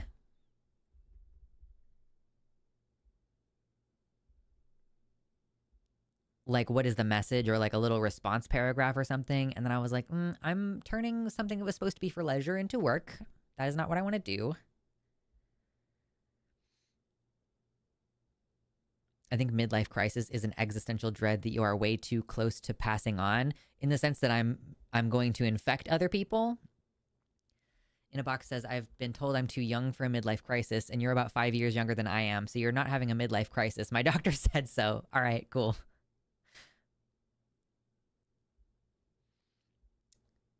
Eric says, I'm also wondering, like, do I go to study music in China like I've wanted to do since childhood? Do I go to college? I don't like what I do at all right now. IDK, truly.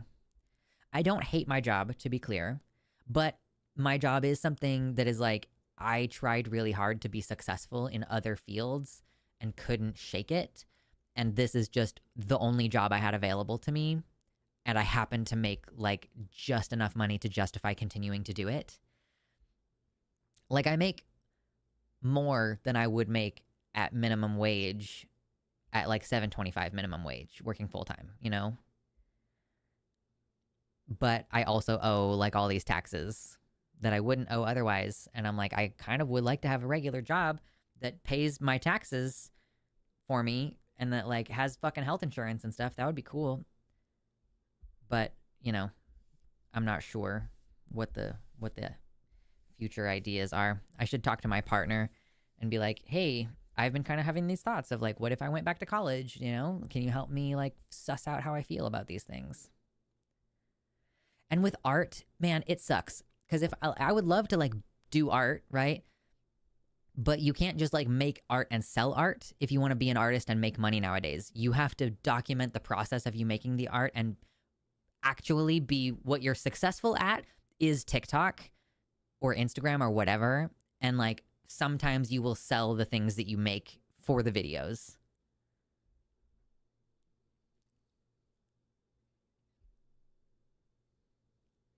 To be a millennial is to be in perpetual midlife crisis. It seems that way. It does.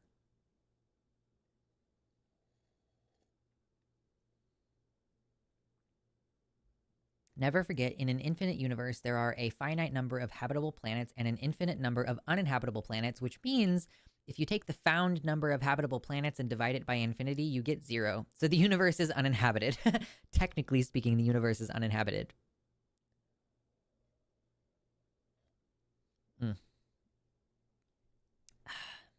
Oh man, I'm about to just knock out this coffee. It's delicious today.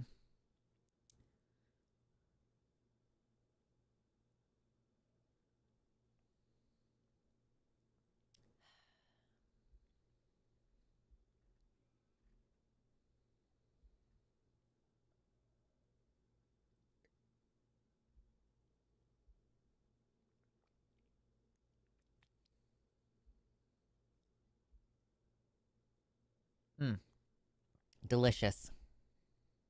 We love the coffee. Some artists make decent money off commissions, like for OG characters, backgrounds, Twitch, and YouTube stuff. Yeah. But I'm not talking about like commissions. I mean more like, I want to explore oil painting and watercolor, and I want to keep making crochet stuff. Like, you know, I also don't have like one focused thing that I want to do as an artist. And I like want to write poetry, and I would love to write fiction. And probably also write essays and stuff. There's just so much I want to do.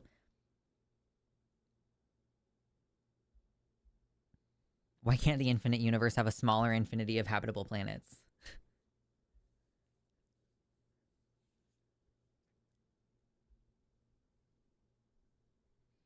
Uncomfy repotted 2 plants. Nice. TBH, one of them doesn't have enough soil to be properly potted, but it's hardy, so it'll be okay for now. I will get more soil soon.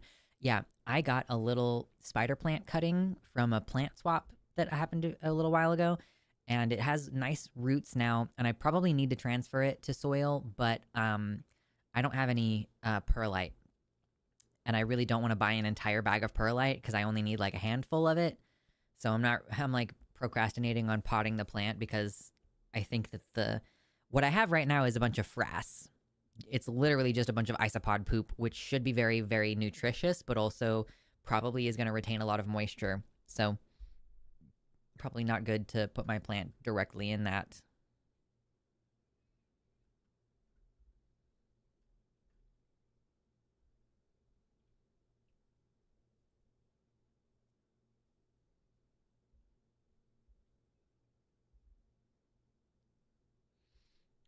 Mosh says, I'm also in the middle of 1,000 things and not sure where to go. I have 2 unfinished film scripts, half an album, half a business plan, and a bunch of equipment for a piercing shop. Please help.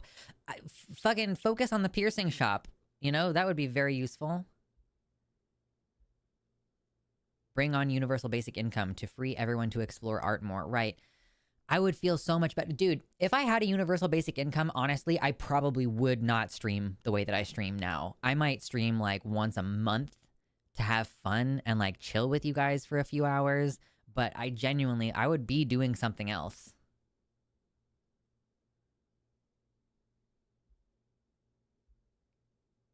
Or like, I guess I might stream and post and stuff just enough to have like more than the absolute bare minimum basic income. But yeah, ugh, man, it would be so much better. I would probably even make more money on a UBI.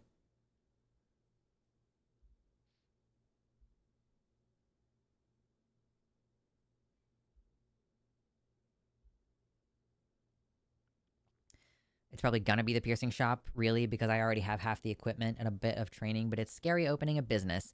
Yeah, totally. It's just like, of the things, like, okay, if you have the equipment to do a piercing shop, that's probably gonna be the most reliable way to make money.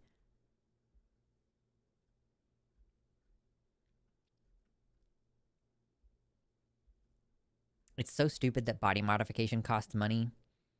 I'm like, I got tattoos that I want. Crazy.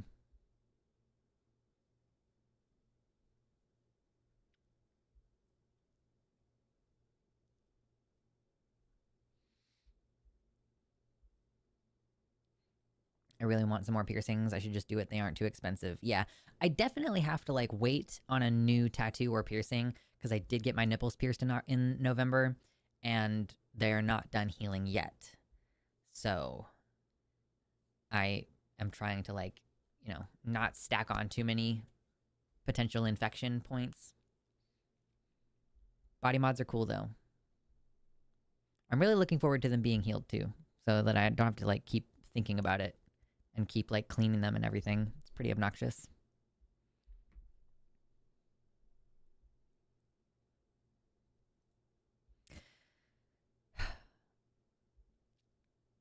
I want to shout out Viren, who I already shouted out in the Discord, but Viren got me this book off of my wish list, Pacific Northwest Foraging.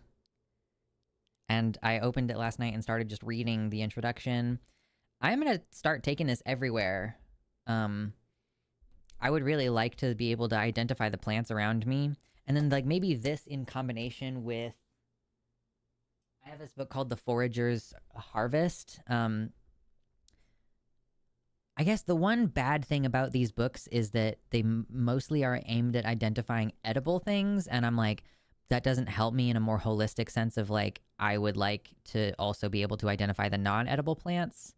But at the very minimum, and I haven't really looked in, maybe it will be like, here's a picture of the thing you don't want to pick. It looks a lot like the thing you do want to pick. So here's how to identify that one in addition.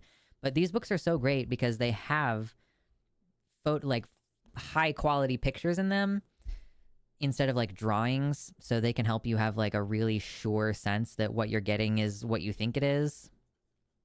A dandelion. I love dandelions. They're one of my favorite flowers. Careful with the mushrooms. Yeah, well, so I'm just gonna let's just have a little show and tell moment, okay? So, just got this book, useful, good to have.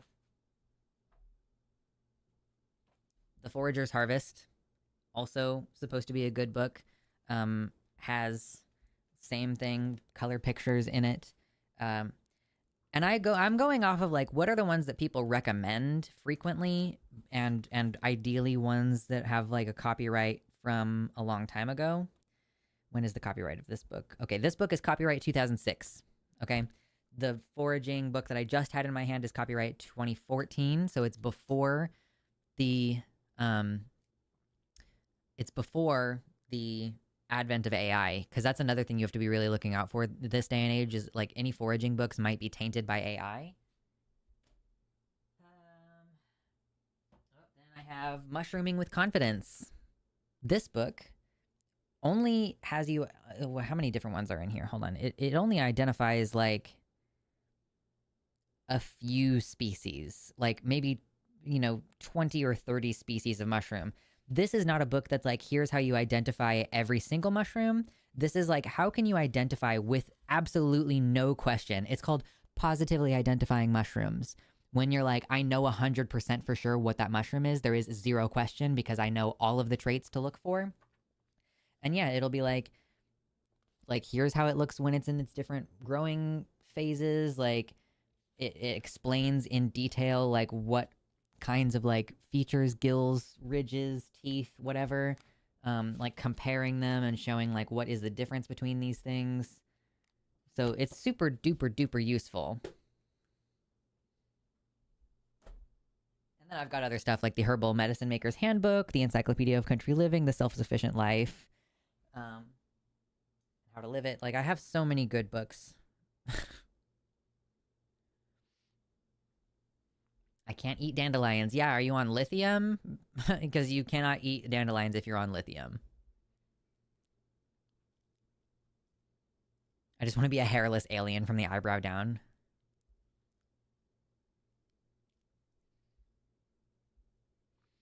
If I remember correctly, dandelions were introduced here because they were a valuable crop at one time. I think there was a different species of dandelion that was common here. But the yellow one that we are familiar with is an introduced species.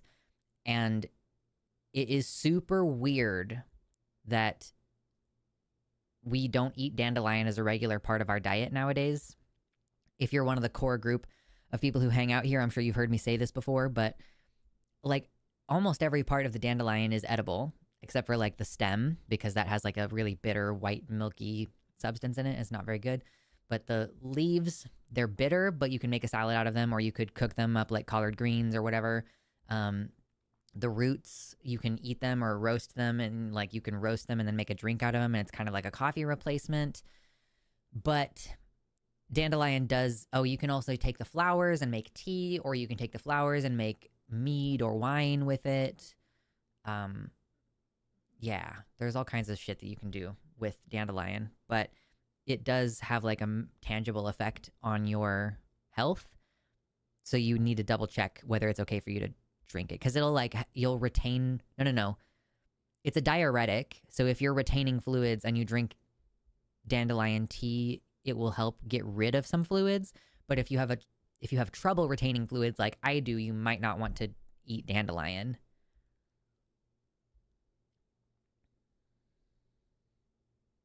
Do you want a music playlist recommendation? No. Love you. I do not like listening to music most of the time. And it's tricky, especially on the channel too.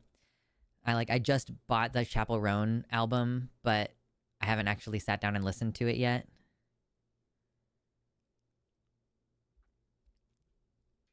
Oh, that's cool. Ian says you can get dandelion and burdock cordial / soda in the UK. It's not super common, but it is available. Oh, nice. Shout out Mosh is making dandelion mead next week, and honey from the flower fermented. Ooh, I love that. So you have a dandelion honey, in the sense that that was like what the bees were eating was like dandelions, and then you have the honey, and you're gonna make mead with dandelion flower. I don't know if I don't know your pronouns, Mosh, but I'm just going to say girl. Like, girl, that sounds good. That sounds delicious. I love that. Oh, thank you, Puggles, for another little super chat, another $1.99 super chat. Earthworms are actually an invasive species. Ah.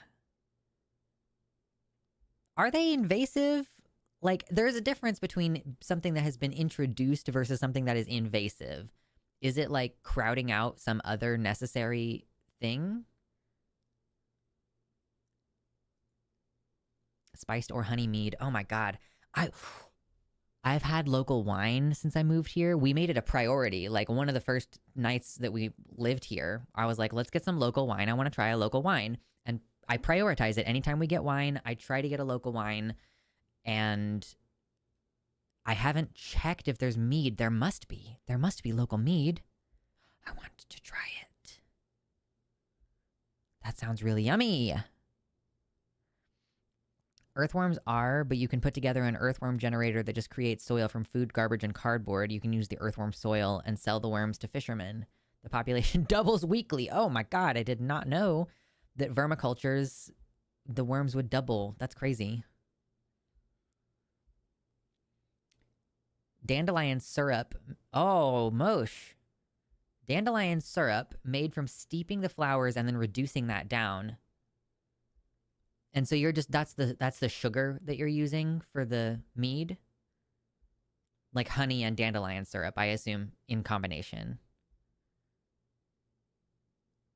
That's crazy. I've made a lot of mead with fruit and actual honey this winter, so summer is going to be foraged syrups. I love that. Ugh.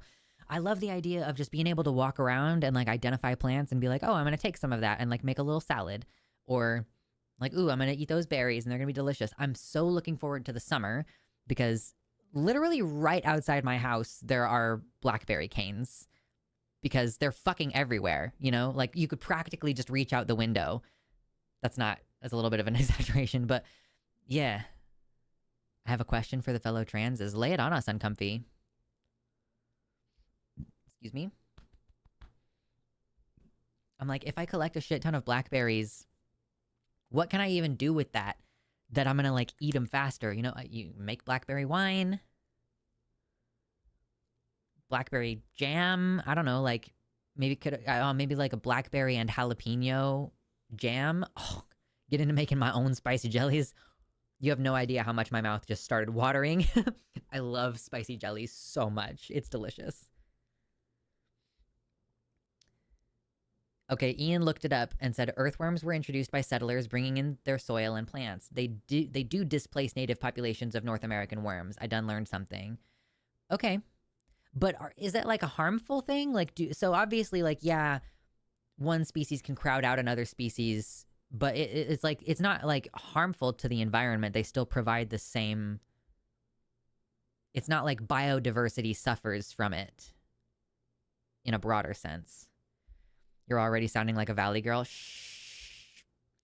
That's what happens when I sound like a faggot. When I talk like a faggot, when I'm sitting here like I'm about to just get in my faggotness, it sounds like valley girl shit because I still have like a feminine cadence to my voice. So unfortunate that I can't express my true gender without people just being like, wow, you sound like a girl. Like, yeah, I sound like a prep, probably because preps sound like faggots. Is it okay to say someone is your transition goals?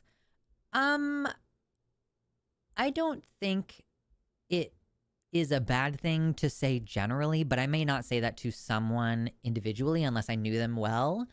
I like to hear it, especially when I'm feeling like a lack of confidence in myself.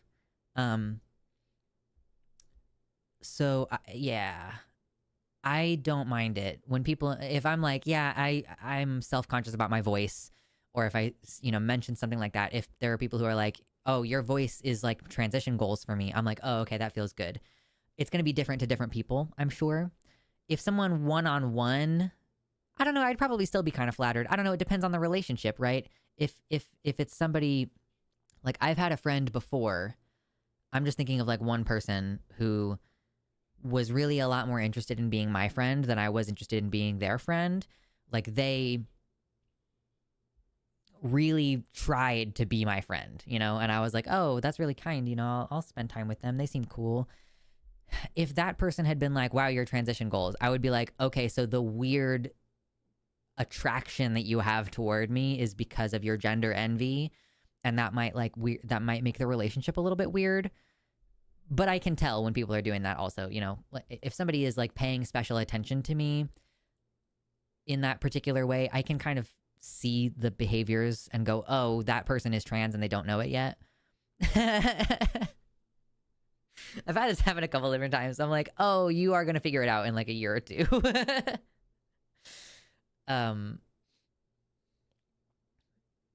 Strawberries are already starting to form on some of the plants. I can see flowers that have germinated and are becoming little berries. Ooh, that's nice.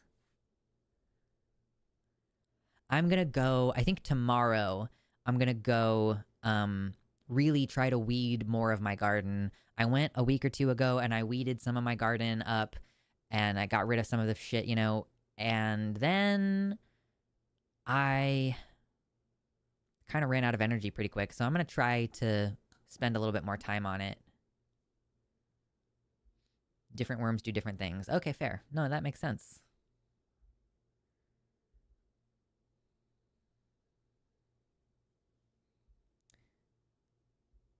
Oh, do the non-native earthworms... Autine says they break the soil down too fast for healthy forest growth. Okay, that makes sense. Sure.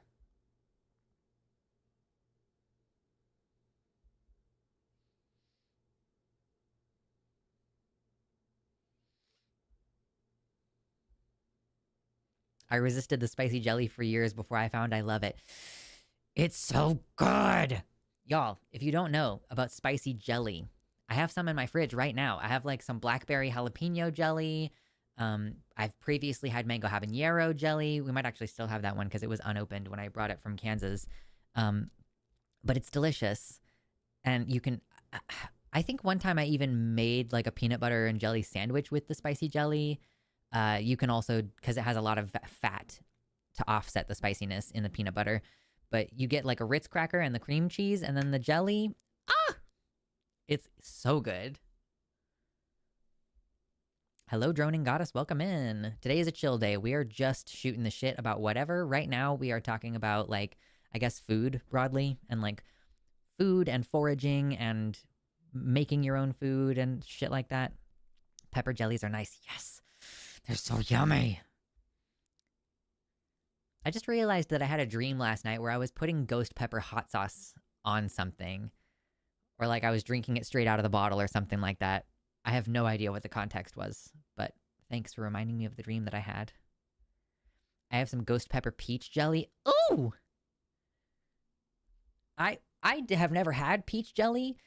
I don't really like peach flavored stuff, but recently, like, bro, a good, just peak ripeness, juicy peach, I fuck with that.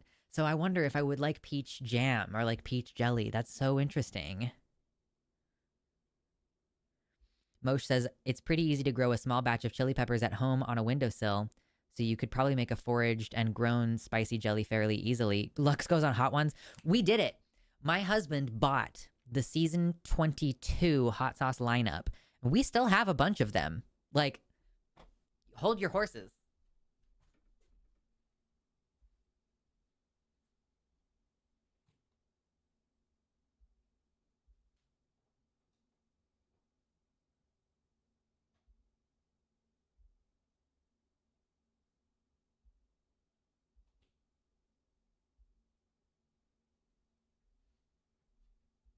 So we totally did. We did this hot sauce lineup, and here's my proof. This is Da Bomb Evolution, which is not the same as Da Bomb. I think that our Da Bomb maybe got left in Kansas, or maybe we threw it away or something, because we do have Da Bomb, or we had it at one point. It doesn't taste good. This also doesn't taste good, but it's not as violent as Da Bomb. And then this was the number 10, the Last Dab Experience. This one is over 91% Pepper X. You know, Smokin' Ed Curry, like this is his hot sauce. And it's crazy, way too spicy. it's not. I'm gonna go put these back in the refrigerator. um, but a lot of them are pretty delicious and make sense. There's one from season 22. It's like number 2 in the lineup, and it has 2 jalapenos on the front cover of it, and that's really delicious with eggs. So yummy.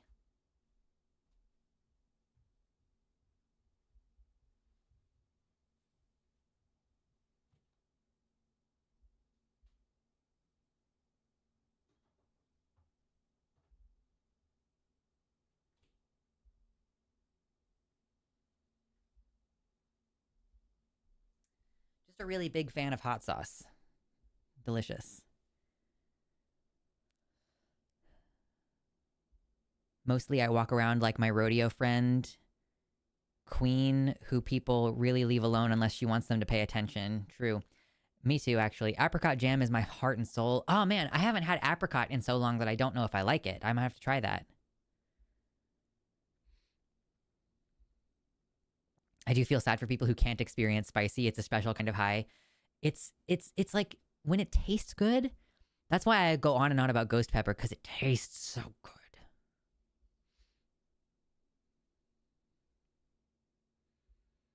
I have like 20 hot sauces and then also wasabi and horseradish in my house. My refrigerator.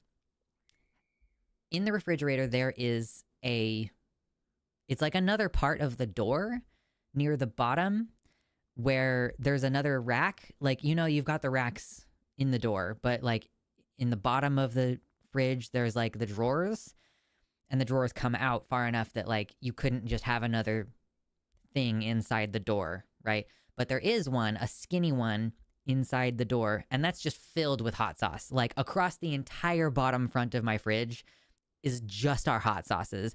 And we also have unopened hot sauces on the in the pantry. And yeah, we have so many hot sauces. I don't eat hot sauce enough for how much hot sauce we have in the house. I don't have any wasabi or horseradish though, so I'm clearly lacking.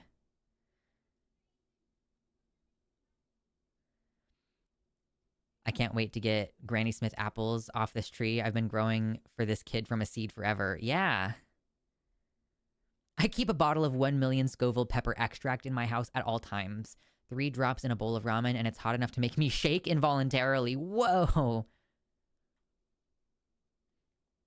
What's interesting is that you can create pure capsaicin from pretty much any level of spicy pepper with enough refinements. So breeding the hot pepper is mostly just a show thing at this point. I do think that there are people like Smoke and Ed Curry who just like the idea of just picking up a pepper and eating it and being like, oh, I'm going to cry now. Like, I'm going to have to lay on the floor for a while. Haggis is kind of spicy. Does that count? Isn't haggis like lungs? It's so weird that y'all eat that. No! Oh, poor Kitty. Kitty says, I unlocked a gastric sensitivity to spice when I turned 32. It has been the saddest thing in my life, letting the spicy go. Oh, man, I ate eggs this morning and I totally didn't even think to put any spice on them. I was like, I'm just going to eat these fried eggs and it's going to be delicious. I should have done hot sauce. Oh, God. Okay, I'm going to do my little midstream break. I would like to go to the restroom and, refill my water and all that kind of jazz. So I will leave you with Jazz Dog again and be back in a moment. All right.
Whoa, Jazz Dog.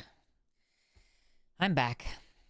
We're going to continue chatting for, the planned next 2 hours. Oh man, yeah. Having food sensitivities is the worst. To my knowledge, I don't have food sensitivities.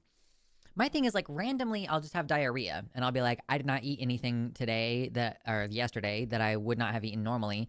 I think that my digestion is almost entirely predicated on how stressed I am. So basically, like, if I have any form of conflict with my partner, I can't fucking eat and I can't digest right. Like, everything else in the world is so difficult and like challenging, and I feel like I'm being a lot is being asked of me. And so if I have like any kind of conflict with my partner, I'm just like, I am gonna shut down now. So that's bad. It's not good.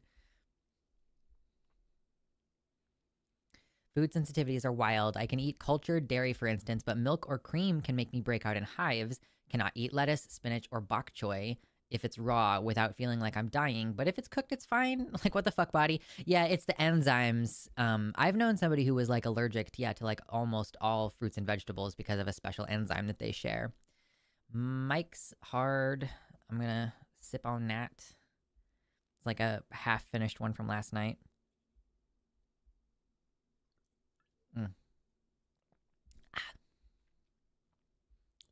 I don't have any shame. If I'm like halfway through a shot, I'll cover it in plastic wrap and put it in the fridge. It doesn't matter. I'm just like, whatever.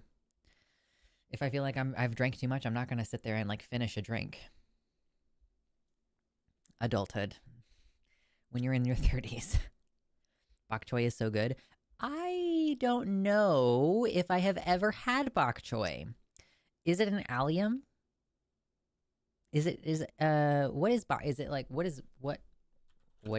choy? What does Google say about bok choy? It's a cabbage. Okay, it's a brassica, Chinese cabbage. Okay. I may have had it like in Chinese food and just not known what it was. Swiss chard is the one that I really miss. I used to live on Swiss chard salads in the summer. Swiss chard is so beautiful. I don't even know what it tastes like. I feel like, man, have I had Swiss chard before? It's like my mother-in-law bought us some groceries one time, and she bought stuff that I wouldn't normally, and that's the first time I had kale.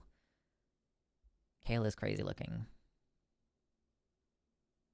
Bok choy mostly used in Asian stir fries. Yeah, I was just like, what? Is bok choy, do they put it in kimchi? Because I did just buy, listen, I bought some kimchi like in February, I want to say. And I just didn't even open it at all until earlier this week. And the very, very top of it smelled a little bit like rotting food. So I went ahead and tossed the whole thing because I think there was just like a little bit of air in the top of the jar. And so the very top part probably did start to like degrade. So I just got some new kimchi this week. So I'm going to actually try the kimchi before it goes bad and decide if I like it. But I'm just like, oh, bok choy. I wonder if they use that for kimchi because it's fermented cabbage. Honestly, can't tell much difference between cabbage and bok choy. Well, it's because it is cabbage. It's a brassica. It's just a type of Chinese cabbage, according to Wikipedia. And like the bottom part has that whiteness to it, but all the top part is just like a leafy cabbage thing.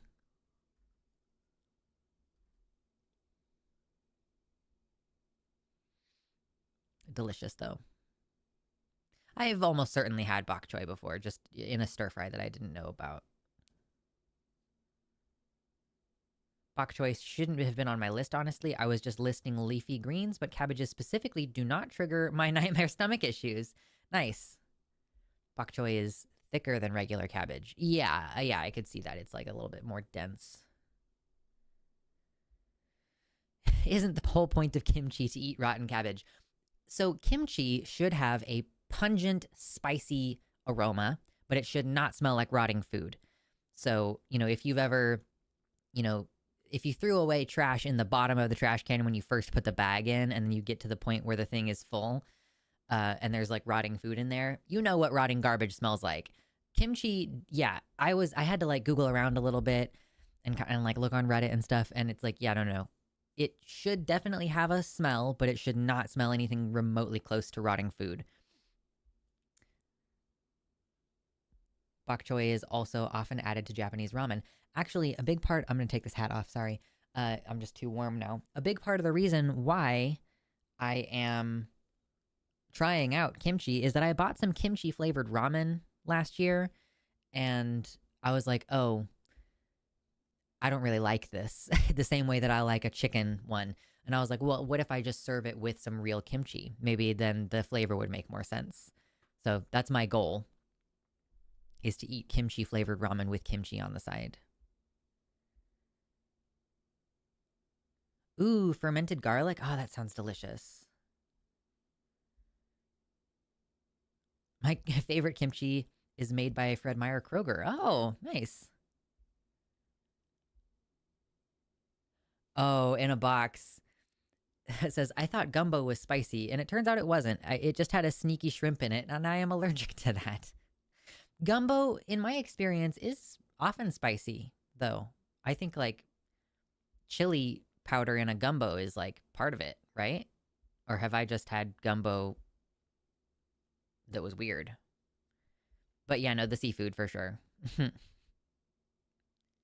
I got to see, oh man, oh, I didn't even tell you guys. Okay, so I went to the beach this weekend, right? And we got to see, we saw several living shrimp on the beach. We saw a weird, like, sea cockroach or something. It was weird. I saw a crab, a small crab, like not a like baby crab, but like, you know, it was like about an inch wide at the shell. We saw, yeah, I told you we saw some seals. We saw a lot of starfish. No chili powder in gumbo. What the fuck? What usually goes in gumbo? I thought that gumbo was spicy. I maybe it's just because like I'm typecasting all Cajun food as being spicy, but like I thought that you put spicy in gumbo. I'm I'm sorry for being so misinformed. Oh, cayenne. Okay, sure. Fucking whatever. What is chili powder? Okay, I know that they're in two different containers. Like, what is chili powder though? Like, Lux can now officially participate in the crab rave. Crab. Yeah. Oh, the sea anemones in tide pools. They're super common, apparently, sea anemones. And they do react. Like if you touch them, sometimes the kids will like touch them, they kind of go and like suck back into themselves. It's very, very cute. It was so neat getting to see living creatures in their actual environment.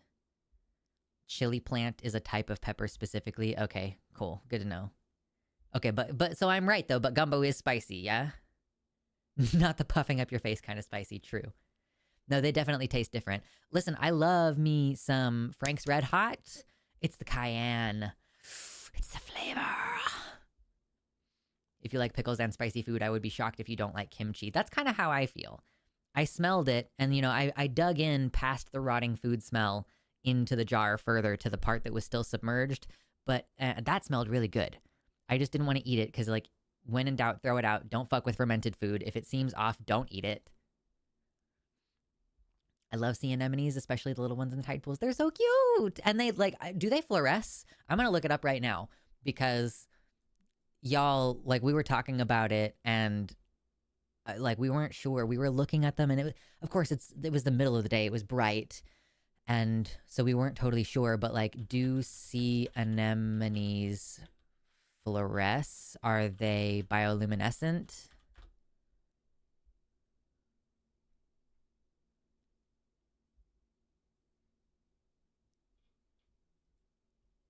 Fluorescence of sea anemones from nature.com. Okay. This is the abstract here says, I noticed recently upon the rocks in Tor Bay a number of sea anemones, the tentacles of which appeared to fluoresce in sunlight. The effect is limited to the tentacles, for they appear to have a pinkish-brown color by transmitted light, which changes to vivid green when viewed by light reflected from their surface. The body of the anemone itself is yellowish-brown and does not appear to fluoresce, nor do the pink tips of the tentacles. Okay, so it's not just us. Like, it's not just us who thought, like, maybe they're bioluminescent. Are sea anemones bioluminescent? Apparently I did not type that word correctly. Okay. Fluorescent flowering sea anemones might be one of the few biofluorescent species capable of turning its fluorescent lights off. What?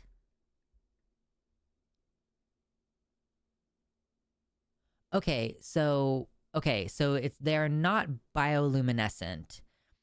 Fluorescent means, hold on. It means that they refract light differently than they absorb it. It's not the same as being straight up bioluminescent.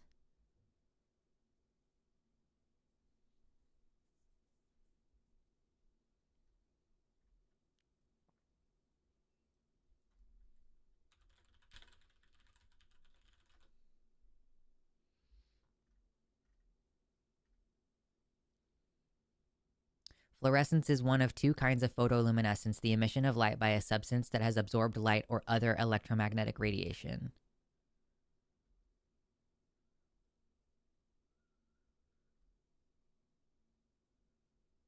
A fluorescent surface substance or color has a very bright appearance when light is directed onto it, as if it is actually shining itself.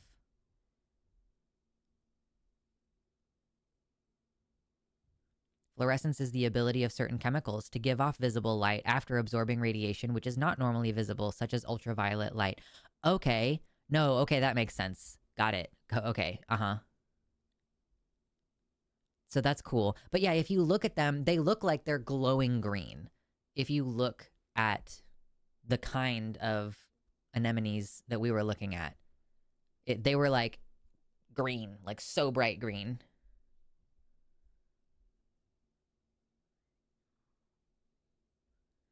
Do you have those big limpets on the rocks? You can kick them off with a boot and roast them on a fire or coals with a tiny bit of butter. We called them poor man's scallops.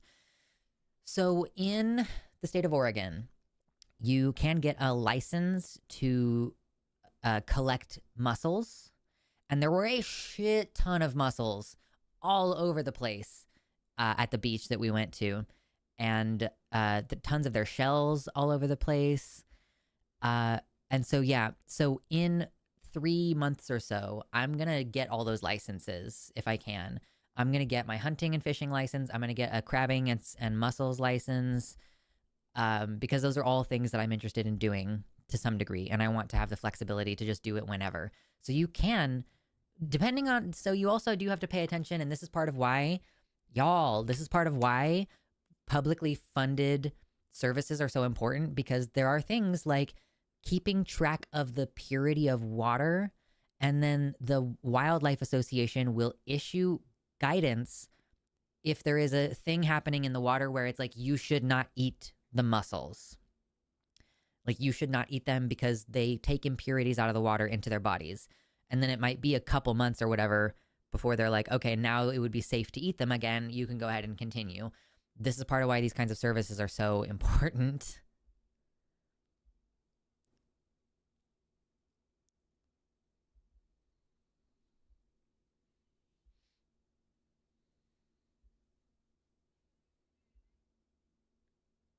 I feel like anemones are more pearlescent.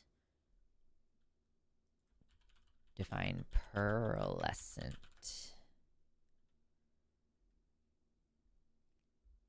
I mean, the pearlescence is almost like iridescence, right? Like an iridescent luster resembling that of a pearl, says dictionary.com. I did not notice any kind of color refraction like that. But, you know, maybe that's something to look out for in the future. Yeah, pay attention for toxic mussel alerts. They pop up every few months. Right. Is there a particular something that you would recommend that I follow? Toxic, like, where do you get toxic alerts? Recreation shellfish biotoxin closures. Okay, so I would just have to go to the Oregon.gov website. Okay, cool. Shellfish and biotoxins, myodf. myodfw.com. Okay. Yeah, Department of Fish and Wildlife. I can't even tell you how much I like being in nature. I get so overwhelmed with it. Oh my god, Droning Goddess says all the freshwater mussels here in Oklahoma will kill you. Yeah, don't eat them. Do not.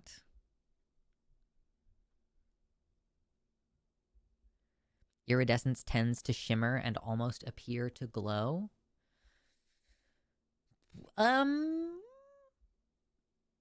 Yeah, I guess I personally have never correlated iridescence with a glowing. I do agree about like the shimmering and everything, but I'm just saying, like, I was just reading like the technical definition of what anemones do is called fluorescence because of the way that they actually physically interact with light and the way that they refract light back. It's like the basically the radiation from the sunlight is exciting a chemical that is in their bodies, and then that excited chemical is giving off a different colored wavelength light. Is kind of how I understand it. So I think a dead mussel, or sorry, excuse me, not a mussel, a dead anemone would look more like yellow brown. The mega genius doesn't understand. Must be fraud and waste. They're so pretty under black lights. Ooh, yeah. Oh, yeah. And I know, like, I've seen people with aquariums and they put like a weird color light on the aquarium because it's healthier for the plant life, right? Or it's for the fish and the plant life. But is it like a black light? How are you supposed to light an aquarium? 50% red lights and no more than 15% blue lights, as plants can absorb up to 75% of the red lights being used, making it more beneficial to them. Okay. Super high UV. Okay. Mm-hmm.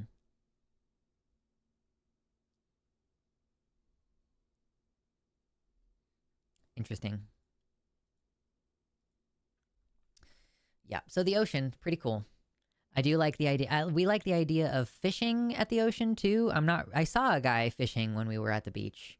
I don't know if, how good the eating is that close to the shore, but yeah, it's definitely going to be exciting. I am hoping to be able to catch and eat some fish that we actually catch, but it has to be, my partner has like migraines and like sensory issues that can be triggered by certain smells, and the smell of cooking fish is one of them. So if I ever bring fish around, it has to be like already cooked. He loves the smoked salmon. I can bring home smoked salmon.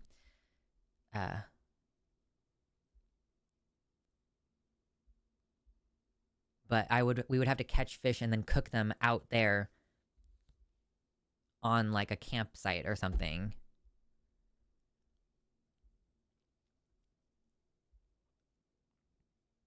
I'm not sure if it's for health or because so much sea life fluoresces under the UV. Totally, yeah. It could just be for the fun, for the effect of it. I'm posting an amazing story about clams being awesome in the stream wreck. Okay. Discord. Oh, you said if Discord will ever open. High UV blacklight with higher infrared spectrum will help you grow purple plants. Oh.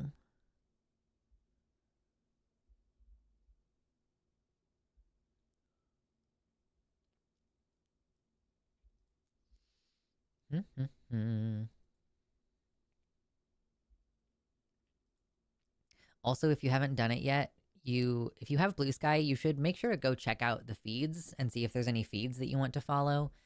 I follow the gardening feed, the science feed, the film feed. I love the gardening one. If you get a barbecue fish roaster and bring tinfoil, fish are actually super easy to roast on site. Nice. You gotta be careful though. There might be worms in there. In your wild caught fish.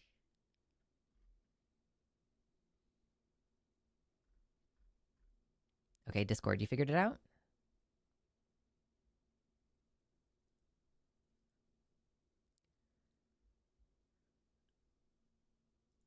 Okay, the power of nature, how IoT clams help keep Polish water safe. Oh, yeah, I remember this Tom Scott video. Tom Scott published a video about the clams being used to check the condition of water sources in Poland and the whole engineering behind the system. Super good video. What challenges does water treatment present? How are clams used as IoT devices? And what does this tell us about the combination of biological entities and internet-enabled technologies? Yeah, this is really cool. So the Poland IoT clams provide real-time water testing. Can we just look at the Tom? Let's just like not. Oh shit! No, I don't want you to say anything, sir. I just want to scrub through your video. So there is this building where this is like the water, like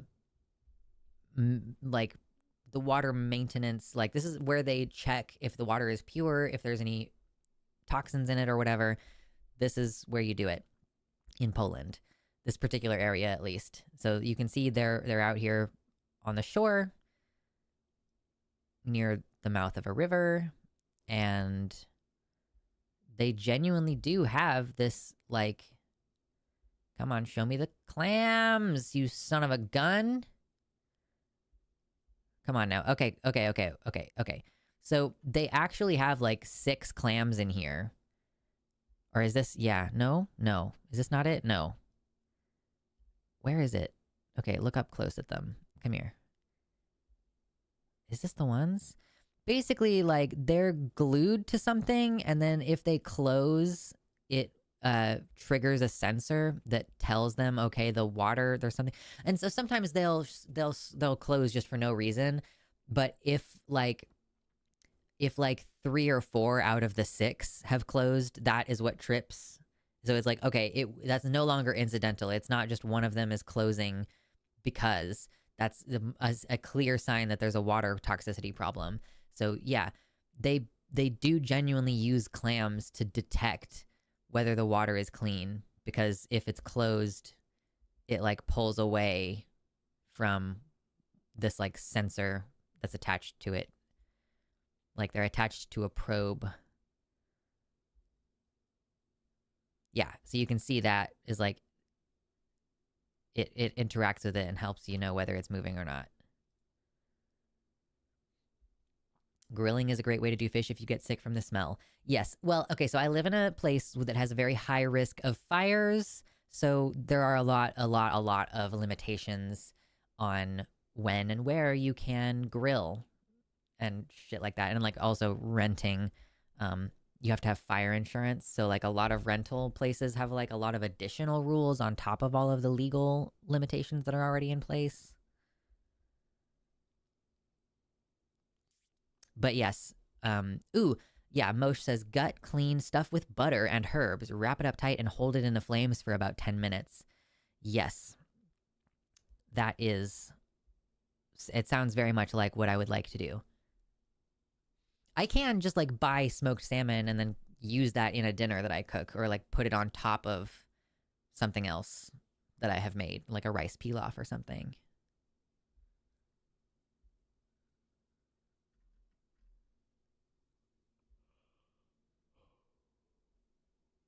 Ugh. I miss Tom Scott videos, but I completely understand. He was like, I don't think I have anything left to say. I don't think I have anything left to explore. I've been invited to some of the most exclusive places on Earth, and there are not very many more exclusive places that no one's allowed to go for me to go to, because like now we're running into a like government classified clearance situation. But he's just been to so many cool places and seen so many cool things. And it like, it's kind of sad, the idea that there's like nothing left to explore in that way. And I think that that's probably like the saddest thing about Tom Scott not making content in the way that he was. And also I miss Tom Scott Plus. I miss his second channel where he would be like, I'm going to do something that my team doesn't even want me to do. Those were fun. And him like facing his fear of roller coasters. I feel like that is such a powerful video just on its own. Bummed out that there hasn't been a new one of those in such a long time. What is he up to lately? Does he still has like the podcast, right? He does the podcast still with the boys. They had an episode about drag at one point. Because one of the guys did drag.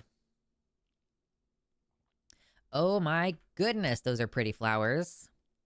Whoa. Gorge. We love. I'm just on the gardening feed on Blue Sky right now. Like, ooh, pretty flowers.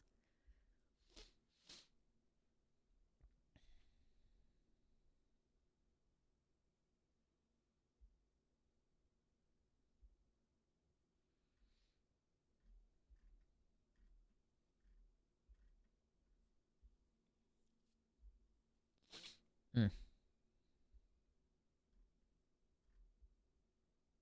Another pretty little wildflower.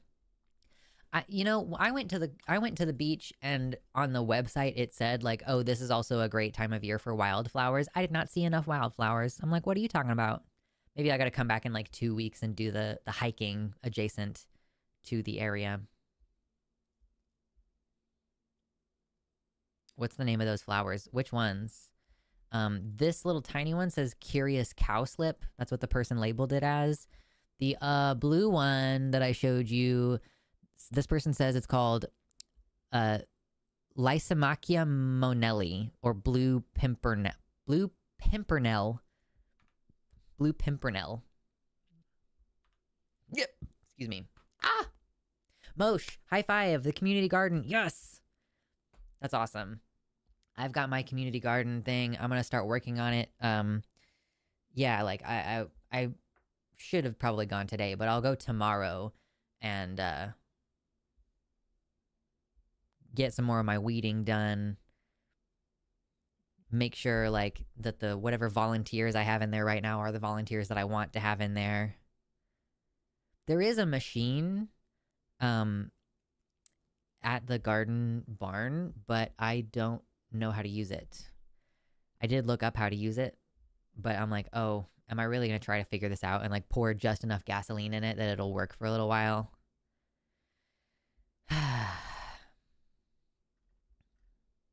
Or would I rather just till it by hand? Like, I would kind of rather just till it by hand, but it's fucking time consuming.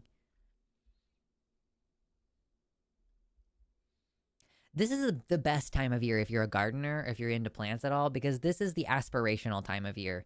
You're planting things, you're sowing your seeds, and you're like, I have so much hope and like love invested in how this is going to turn out.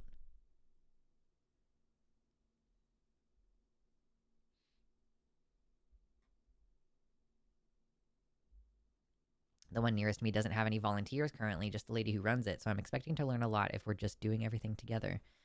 Yeah. So far, I have not been at the garden at the same time as someone else, but I typically don't go like on the weekends. So maybe if I wanted to meet more of my fellow garden people, I would have to go when like, they would be there. More likely to be there anyway.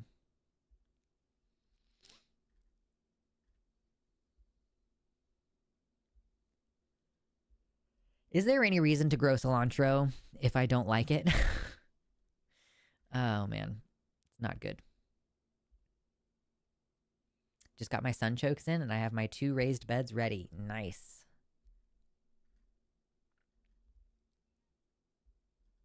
Did I may have already talked to you guys about this on Sunday, but so we went, on a drive, a little, not like a super long drive for a person who's from Kansas, but we went on a little drive when we went to the beach, and there was so much farmland. And now I have myself wondering, like, my original plan was to get like a minimum of 10 acres and do a lot of my own food production. But now I've seen like genuinely how much food production happens in this part of the world. And I'm like not sure anymore if I shouldn't just buy a regular house with like a half acre. Thank you in a box for the $25 donation. They said I want the green bit to be bigger. Hat optional. Thank you. Okay, so I think that puts us at like 53. Hold on. No, 48. Yes. No, 53. It is 53. I was wrong. Okay. Buff. Because I forgot to add a couple of those super chats earlier, and I remember forgetting.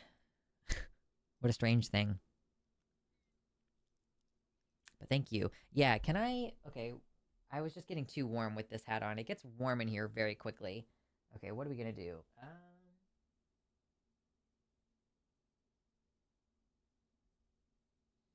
Okay, let's go this way. Let's go this way with it.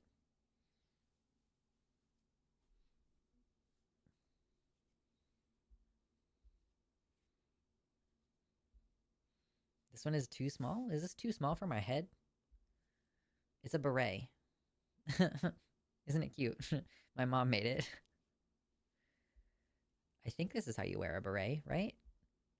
I am really kind of unfamiliar with what you're supposed to do here. How to wear beret. Let me just look up beret. Hat. Give me some pictures. I want some pictures of a person wearing one. Okay, I think a lot of people have it like much more like that. Is that more what you're supposed to do with it? Like, should I do it the other way because of the way that my hair is? Just do it like opposite sides, beret. Hee hee hee. All the way over? It has to be all the way over like this? I don't think that looks as good. I'm just like fluff it up a little bit. Give it a little volume. Is this it? This is how you do it? Now I'm a person who wears a beret. Apparently. So, if you were looking forward to that, you're welcome.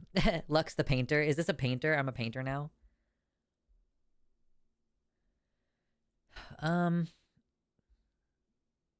need my checkbook to do a dono to charity, but I can't find it. So Lux, get the muns instead. Oh no! I mean, I promise that I'll be responsible with my money, but you probably, like, if you want to donate to charity, I'll probably do a lot more. It'll help more people, probably. My spouse is growing a bunch of plants for our garden from seed. They're in a small planter on our kitchen counter. I'm kind of contemplating getting like a thing to hang in the window outside and see if I can grow like just a very basic, herb garden. But I don't know. I'm gonna have to think about it a little bit more, I think. Okay. I heard that we might not have free speech in America on and after the 20th. Okay. I will address this briefly, even though it is not my goal to talk about politics today in that regard. People keep talking about we should definitely talk about this on the stream this weekend so that it can be out in the world before the 19th. Okay. On day one, Trump did an executive order that was like, yo, I want there to be a report commissioned on like why or like what is the situation that could potentially justify initiating the Insurgency Act. So basically, he was like, that report needs to be commissioned within 90 days. And 90 days from his inauguration is April 20th, which is why you've been hearing about April 20th. But this is, first of all, it's a Sunday, so nothing is probably going to happen on Sunday. But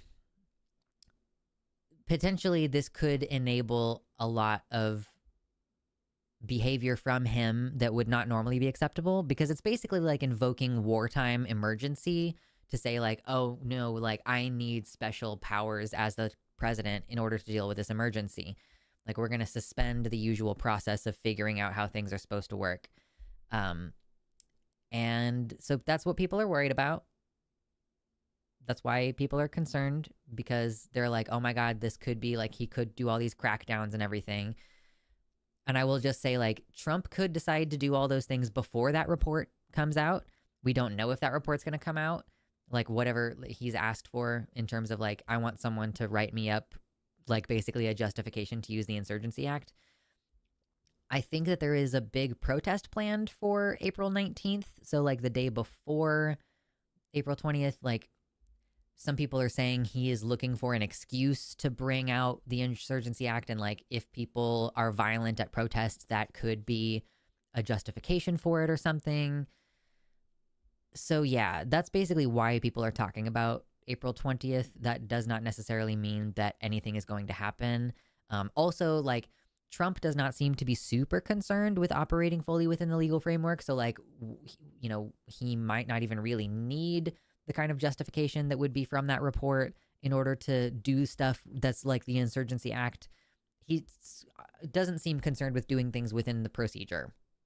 So we don't have any specific reason to be concerned about that weekend, aside from just like that's the 90 days from when that report was supposed to be done. Oh, thank you, Martian NB. I don't really know if the beret is my thing. I don't really know what it says about me. Does it say I'm an art girl? Like, does it say I'm an artist if I wear a beret? I also have two. The other one is like bigger, but I would need to get another donation before I could show it to you.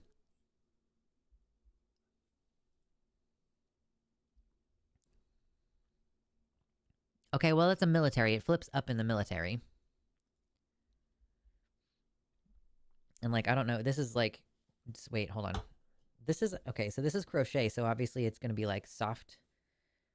Like, okay, does it need to be back further? I like it when it's kind of more on the side. That seems like it's how it's supposed to fit. I really don't like that it's curved, that it's like flat on this side. I don't think that looks good at all. I kind of like it a little bit like that. Yeah. I guess that's cute. Queer anti-capitalist artist. That's what it says. Okay, cool. Okay, Moshe has shared an article with us called What to Do If the Insurrection Act is Invoked.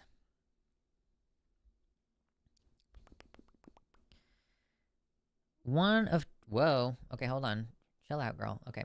One of Trump's presidential actions calls for the Secretary of Defense and Homeland Security to submit a joint report by April 20th. The report will offer, quote, any recommendations regarding additional actions that may be necessary to obtain complete operational control of the southern border, including whether to invoke the Insurrection Act of 1807. So yeah, it's like, can you come up with enough of an excuse that there's an emergency at the southern border in order for me to invoke the Insurrection Act? I can't keep wearing this hat. I'm going to overheat and die. I'm so sorry. The hat thing was a cute idea, but like, oh my God. Realistically, I overheat way too easily. Anyway, I will still put on another hat. I just can't do it for like a long time. I can just start to feel my brain like I am like having a hard time reading, and I'm like, oh, my brain is starting to cook. I have to take that off. President Trump loves direct control, so it strikes me that invoking the Insurrection Act is very likely. So who is this? Who is even writing this? Daniel Hunter. I don't know who he is. Hat was optional. I know, but I was the one who set the game in place.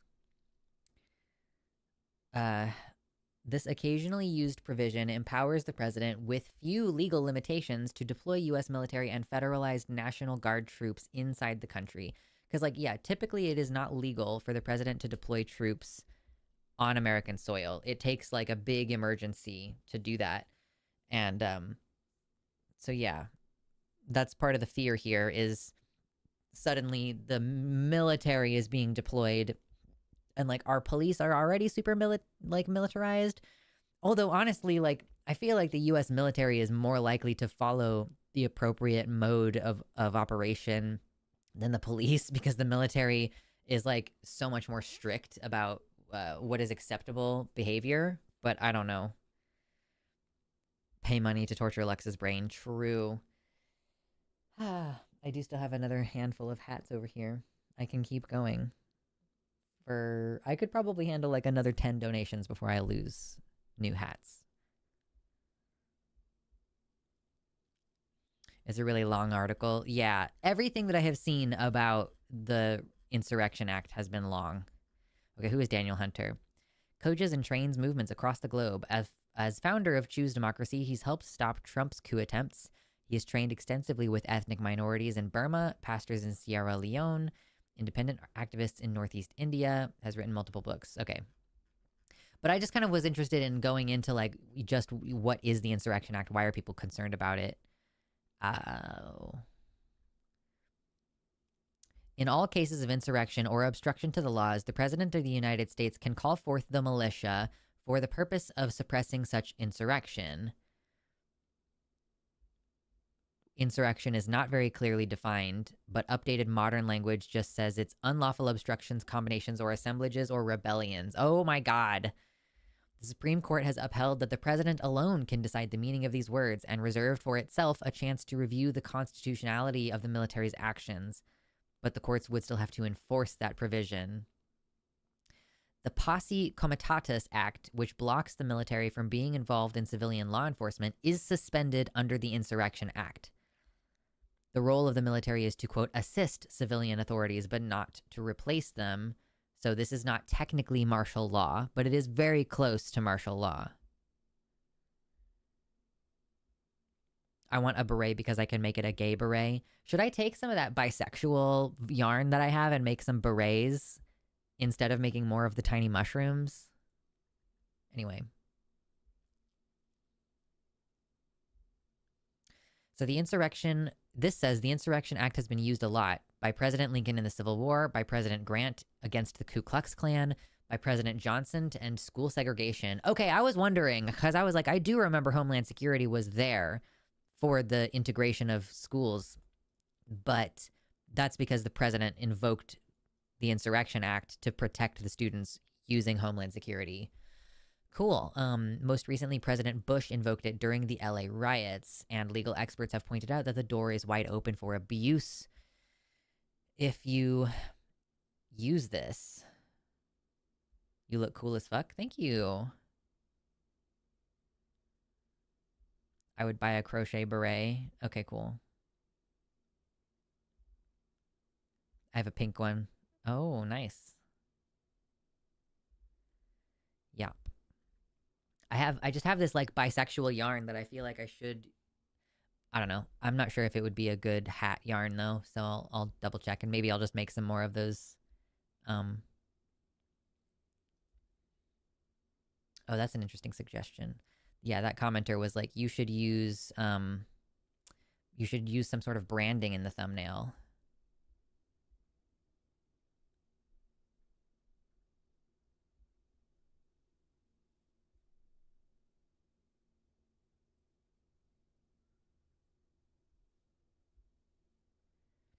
I feel like it could be beneficial, but also has the potential to be used really, really awfully. I mean, I think that's kind of the problem that I have with a lot of laws in this country is that it seems like they can be used kind of like however, and there's like a presumption of good faith, a presumption that politicians will be honest, and like a presumption of all these things, but we don't always see that play out, you know?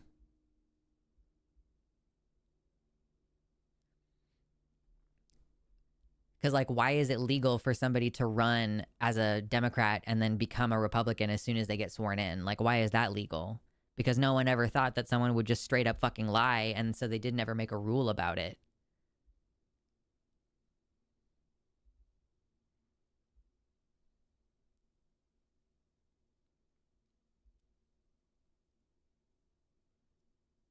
Make the Joe Baraden? I don't know what that means.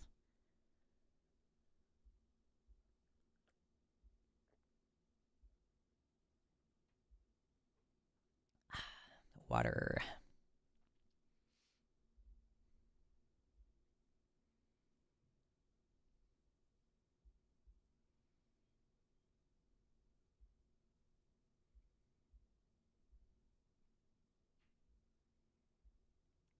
I think that should be outlawed. It's straight up lying to get votes. Yeah, but what I'm saying is like there's no law against lying at all. Like there's no law against lying as a politician, or I mean, like I guess there are some laws around lying if it's like you've misled someone and then they died. Like maybe there are some of those situations, but we weren't supposed to have parties in the first place too. Well, fair enough. Oh, bisexual plus Biden plus beret. Oh, I hate that. Thanks.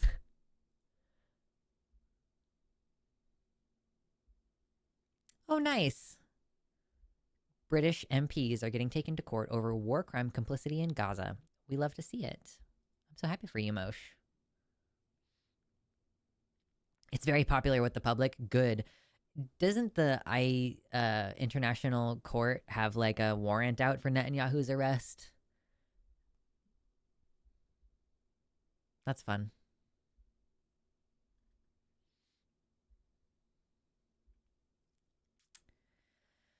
Okay, we have one remaining hour. Y'all, what are we going to talk about for our last hour? It was not my intention to get into a whole political thing today. That just happens sometimes. I do think I should cover the Insurrection Act thing on Sunday for the purposes of next week's weekly video.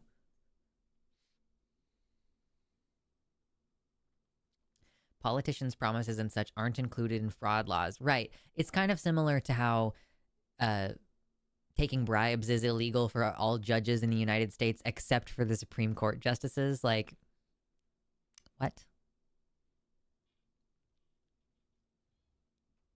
My naive little self thought it was illegal to lie to get votes. Yeah, no, it doesn't count. Oh, have fun, kitty. Diggy diggy hole. Wife and Bebe are still watching. I found a game called Lingo Legend, and I'm excited to play it. They actually made a phone game that teaches you language. You have to answer language questions while doing battle with monsters or planting and upgrading your crops. And I just started, but I'm excited because wife is fluent in Spanish, and we are raising Bebe with both. My mom, brother, and dad also speak it. Oh, nice. Yeah. I'm trying to convince my husband to learn Spanish, partially because I am already learning Spanish, and God, does it suck to be learning a new language and not have anybody to talk to. But there's a lot of Spanish speakers in my community, so I want to learn Spanish. And my husband is a tradesman, and he works with people who do not speak English sometimes. So I was like, yeah, you should learn Spanish with me. I don't know if he's going to, because we do that a lot. We have done it a lot over the course of the relationship, where it's like, I want to learn this, and I'm like, okay, let's learn that. And he's like, correction, I want to know that. I do not want to go through the process of learning that thing. I'm like, oh, okay, never mind then. Politics, trust us, bro. True.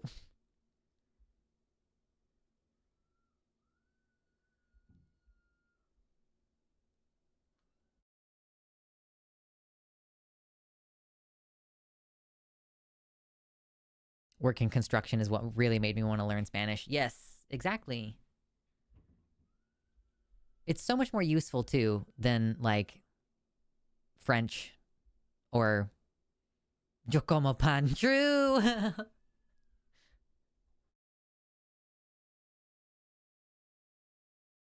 I saw a post. Oh man, I don't know if I shared it on Facebook or if maybe I didn't end up sharing it.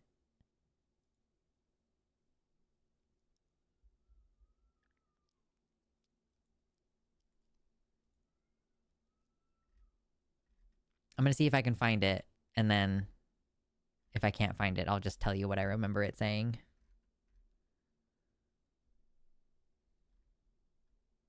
Okay, yeah, no. This says learning French, but just insert language here. Learning a language has really encouraged me to live in the moment because I currently cannot conjugate any other verb tense. I was like, Lamau, that's funny. Because I'm doing the same thing in Spanish where I'm like, I can only do present tense. Yes. Have fun out there, kitty. Enjoy the good weather and the getting work done. Originally, I wanted to go back to French, but figured Spanish would help more. Yeah. So I do actually know a family who, lives in one of the very deeply shitty parts of the United States, and a lot of the members of the family are queer. And so they are moving to France, and they are like speed run 3 hours a day practicing French because they have like employment opportunities there. They're highly qualified individuals, and they're moving to France. And so yeah, I think that that's a good option for, if people are thinking about leaving the country and they're like, oh, Canada might be a little bit too close to the action. France. The one reason why I'm not really pushing a move to Europe is because, first of all, we would have to give up a lot of our stuff. And my husband has multiple generations of tools and things that we were not willing to give up in moving. And also because those places are not going to be very climate resilient. Europe is, I'm sorry, gonna get fucked up just as bad as a lot of places are in terms of the super duper hot summers and crazy wildfires and stuff happening in places like Italy. So yeah, I moved to this part of the world, Pacific Northwest, because it's going to be climate stable. As an American, unless you live right across the border from Quebec, Spanish is probably the best second language you can learn. Totally. Yeah, it'll put you in contact with so many more people. Like, yeah, and unless you are traveling to Quebec on a regular basis. And anyway, you can't learn traditional French and then go to Quebec because they do not speak normal French. They speak a really fucked up French that you would not be able to understand easily if you only took classroom French. Why I am moving to Ireland. You are moving to Ireland? Oh, nice. Yes. I know that you visited there because you were considering it. I wasn't sure if you were going to actually pull the trigger on that. But yeah, that's amazing. We considered Canada, but my spouse and I both cost too much insurance-wise. Oh, like the disability thing keeping you from moving? That sucks. I'm not like a really skilled laborer. My partner is a skilled laborer. But guys, like I'm serious, like I'm very seriously having an existential crisis that might include like going to college for real. Yeah, I'm just having a little moment. Hello, gay fish. It's fishy time. I don't want to be here once I am done with my medical stuff. Totally. No, I get that completely. Ireland seems like it would be a great place. I don't know how climate stable it's going to be because I wasn't looking at that part of Europe when I was looking at it. I was just looking at France because my younger sibling was saying that they wanted to move to France. And I was like, well, how viable is that in like 20 years' time? One last thing, I think you should give The Wheel of Time another chance. I have never listened to them. It's not about giving it another chance. I've never read them or listened to them at all. It was Brandon Sanderson that I was like, wow, I can't fucking deal with this.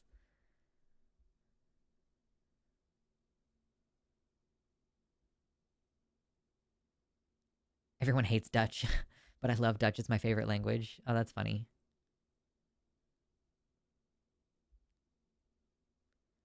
I hear good things about The Wheel of Time, though.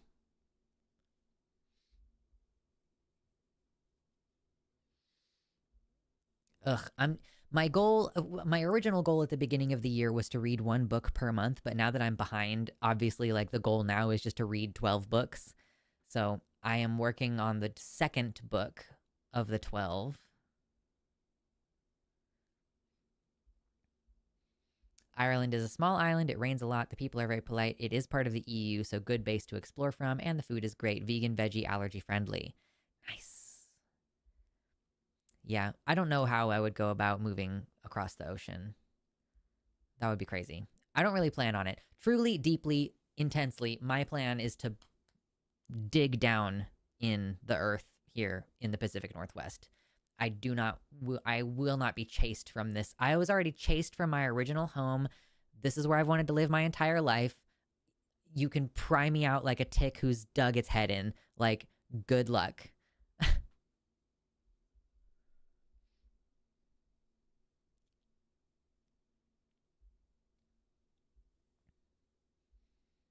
Also, Netherlands is a good spot for an amazing education. Yeah, that is the one thing that sucks. Like, I would love to take some classes. Like, there's a possibility, like, I'm gonna have to think on it a little bit more, but I am genuinely considering getting like an associate's in science and potentially even a bachelor's in science. I don't know yet what the specific plan would be though, and you need a specific plan before you go to college. But like, I'm so itchy. It sucks that it's like, oh, how am I gonna afford that? You know, can I actually afford that? If I'm trying to save up to buy a house, like, I don't know, it's fucking stupid.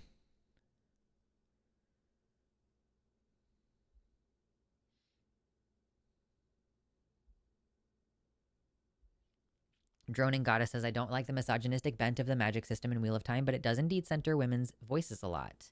Nice. Yeah, there's like, you take the good with the bad on all these things. You know, probably not everyone is perfect in that sense.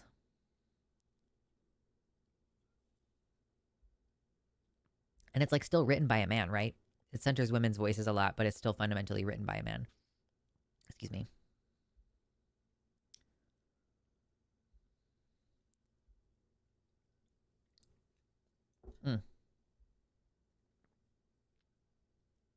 Cranberry lemonade. Ugh, delicious. If I was a fighter or at least an extrovert who could mentally fight for my rights, I'd probably stick around. But I feel like I'd be one of the first shoved into the gas chambers. Yeah, I understand. I don't begrudge anybody any decisions. I know people who are like, I don't want to leave Texas.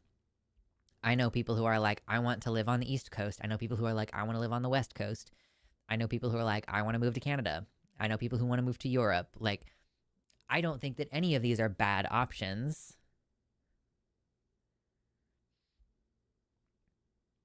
Written by 2 men since Brandon Sanderson finished the series after Robert Jordan died. Oh, okay. Brandon Sanderson.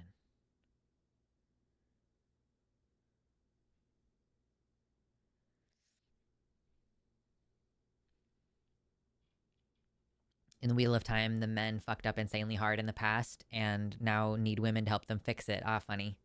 I want Canada to move to me. Canada, please annex my state. Truly, like, you know, the joke that I've made before is like, oh, let's establish the Great Republic of California, or Cascadia is another. Like, let's just get Washington, Oregon, and California, and either make our own country or join Canada. I would be okay with either of those things. I know you do need a plan, but most unis are flexible if you change your mind once you get there. I've had friends who created their own degree structure because they argued why it would be worth it. Yeah, for me, it's more like, what do I actually want to do with it? Because I'm having this really excited idea of like working in nature and doing conservation work, but I do not know what jobs are actually available in that regard. So like, what kind of work you would actually do? I don't know. It's also like, maybe I just need to sit on it for a couple weeks, and like, if I still feel this passionate about it in a couple weeks, I'll think about it more. Anyway, either works for me. Yeah, totes. I don't really feel a great need to be. It's like, if everybody hates California so much and they're like, I don't want California to be in America, but also it kind of feels like pulling the ladder up after me if I like moved over here and then we just like leave the country, and then there's like all the queer people I know in Kansas who can't leave.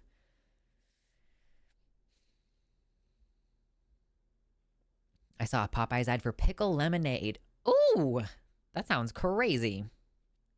I'd be good with New England splitting off. We'd need to have a stern talk with New Hampshire, though. New Hampshire, pull up a chair. We need to have a talk.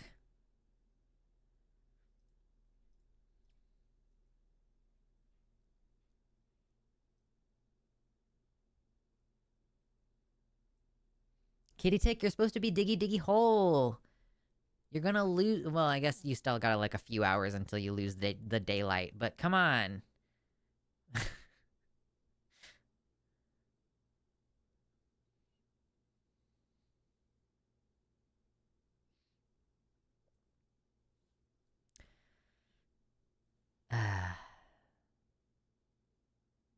Wait, what? It's the closest. Oh, wait, no. The page just refreshed and it switched to top chat instead of live chat. What do you mean it's the closest I want to get to skydiving? Are you talking about the pickle lemonade? It's the closest I want to get to skydiving? I don't know what that was in reference to.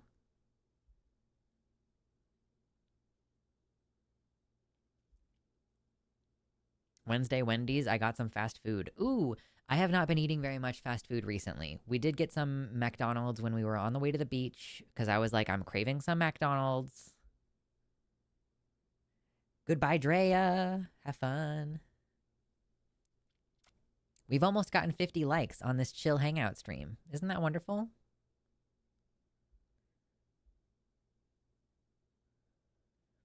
I don't think Sanderson is a bad author, just a bad person with bad politics who contributes his money to hateful agendas, so I steal his books. I can't condone your behavior, but my friend gifted me a Brandon Sanderson book. I think it was called The Way of Kings, on Audible. He gifted it to us, and I was on a walk, and I was trying to listen to the book, and I don't even know if I finished my walk. It was like an hour walk. I don't think I even finished it. I was like, oh my God, you have managed to start your book with a boring action scene. Boring. I was like, this is an action scene, sir? Why am I so bored? You cannot do this to people. Like, are you really?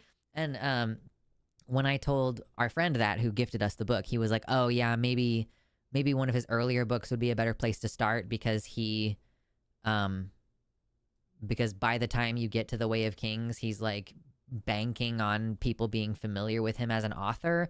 And I was like, "Yeah, it was not good. I was bored. Like, how are you boring me through an action scene? I don't." And then like the fact that Brandon Sanderson is Mormon and the fact that he doesn't curse and like people keep saying, "Oh, we want him to finish George R. R. Martin's books," but he's like, I don't want to write sex and cussing. That's not my jam. Like, it's not my deal." Eating Macca's breakfast now at the river. I don't know why my dog loves the meat patties and I get free coffee on seniors card. Nice. Does your shirt have lore? My shirt says Pump Factor. I got it at the thrift store. And I really need to get like one of those gel pens that you use to write on fabric, because I did it with Sharpie a while ago and you can barely see it. But I think that it's funny to make it say Pump Factory. It's like a cum dumpster joke, I think. So that's the only lore behind this shirt. And it shows off my arms if I wanted to flex, but we have to get to $100 in donations or I can't do it.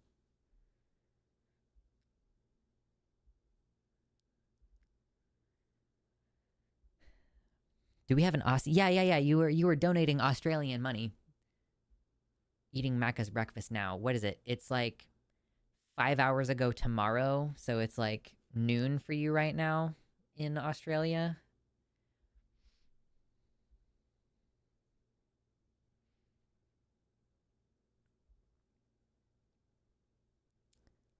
Okay, yes. So Aunt Jer earlier said that the pickle lemonade is the closest I want to get to skydiving, because it's like, "Oh my god, let's try it. I'm scared, but ah!" Okay, I see. That's the maximum risk that you're willing to take. Cum dumpster joke. What? Well, back it up. Pay attention. I hope you applied for a gunsmith permit. No. I don't need a permit for these guns. 10 a.m. Oh, okay. So, yeah, like 7 hours ago tomorrow. Nice. That's how I remember what time it is in Australia. It's 7 hours ago tomorrow.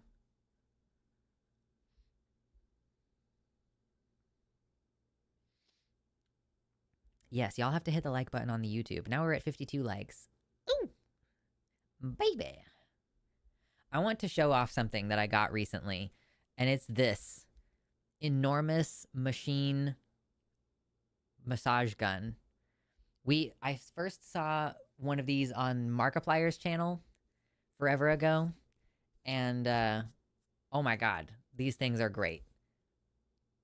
It's amazing. I got it on the internet, and we were not sure. It came with a bunch of different attachments, but we're probably just only going to use the ball, because why would you use any of the other attachments?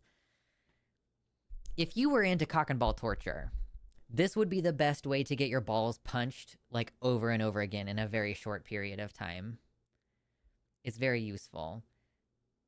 And you can use it yourself a little bit. So like you can do one of these and kind of like get your back muscles without having to have any help. Oh man, these are so good. It was not that expensive either. I like pickle juice so much, I'll just drink it, and that's too much salt, but I'll still do it. I'll sometimes drink pickle juice. Depends. But I also will just straight up eat salt because I need it.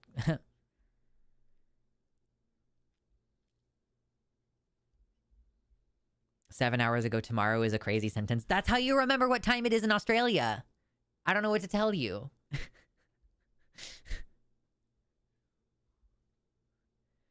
Luxander, do you have a cat? I've seen cats enjoying those massage guns on their faces.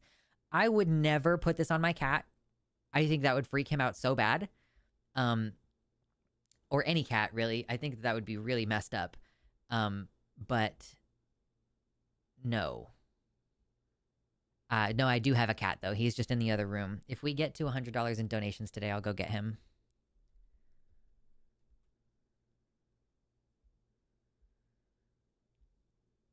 My wife has one for massaging and nothing else. Guys, I don't even think this would make a good vibrator. Like, I'm like, I don't think this is not what you want. I don't think this would be a good vibrator for your P word. It's way too intense. It's too much. Again, if you're really into cock and ball torture and you want to get your balls punched a lot in a short period of time, this is the way. But I don't really see it being useful for much else.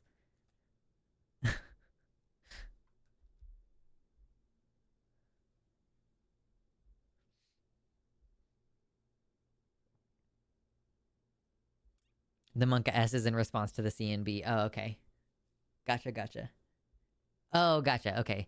She's like, this is how she keeps you in line. She's like, you better not. I'll get you. You know? I drink all the pickle juice. The trans-themed Mountain Dew. Trans-themed Mountain Dew. It's just fucking pickle juice. That would be funny.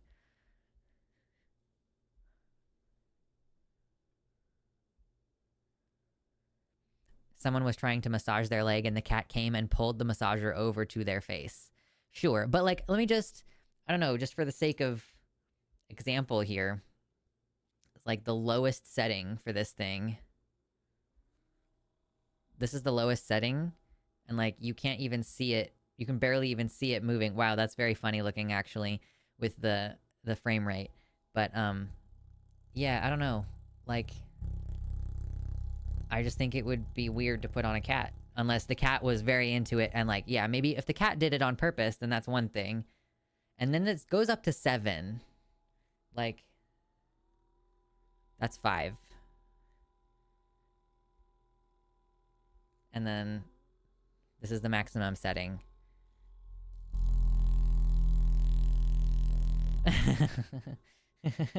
Anyway. So, that's fun. You gotta be careful not to get your hair caught in those. Yeah, it goes in and out. It's like, that's the whole thing it does, is like punching you repeatedly. It's like a jackhammer on your muscles. I hear that. Yeah, I put it against my hand and that made it audible on the microphone. Maybe I should see if the cat wants to, I don't know, maybe he wants to put it all over his face. I don't know if I told you guys this already, but we're thinking about getting another cat. Because our cat is kind of like old and fat and lazy, and we think if we got like a younger cat, it would maybe spur him to be a little bit more active. And like, we don't let him in the bedroom at night. So, you know, it would probably be good for him also to have someone to sleep with at night. But yeah, we're going to have to start going to the Humane Society on the regular and see if we can meet a cat that we like. I'm kind of leaning toward getting a small female, you know, one that's maybe less than a year old and isn't going to get much bigger than that. Just like a youthful cat.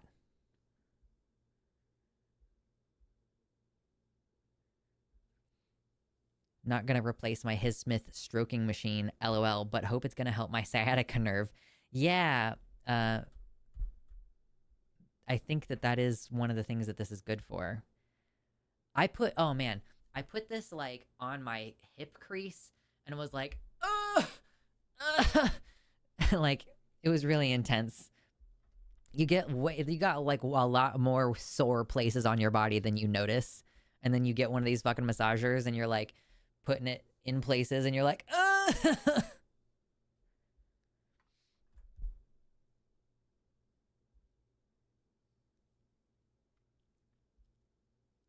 Let a rescue you. I know. It would also teach a young cat how to behave themselves. You know, interestingly, my cat is terrible at being a cat, so I don't actually think that he would be a very good cat to teach another cat how to do things. 'Cause, yeah, he like is too freaked out to play, and he doesn't really groom himself correctly. So, yeah, I don't know. I'm not sure if he would do a good job of teaching a cat how to be a cat, or like if he's gonna whap a cat who's like bothering him. I'm not sure. We haven't had another cat in a while, and when he was introduced, we had a bonded pair already, and so he was never really in the in-group. He would sometimes cuddle with the other cats, and he would try to play with Lucy or like try to beat up Lucy. I couldn't really tell if it was play or if he was seriously beating him up, but Lucy wasn't having it. Lucy did not like to play, not with other cats. He was not interested. He would just get mad immediately. He was like, I don't like you. Um, yeah, he was a diva. But yeah, so I wonder maybe if like playfulness with another cat would be something that he would benefit. Later, Mosh. Good night. It's getting late for you anyway.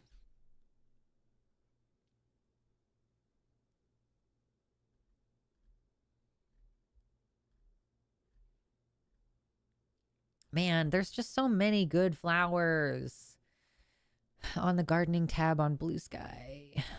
Why are you so pretty? Oh my god, those are tiny daffodils. Look at you, you're so tiny. Oh, man, that's too cute. I love that. That's so adorable. I'm so in love with life and nature. My tiny teacup-sized calico girl cat is also the most angry animal I have. The dogs and other cats cower in fear of her. She hates everything in the world except humans. No, that's not good.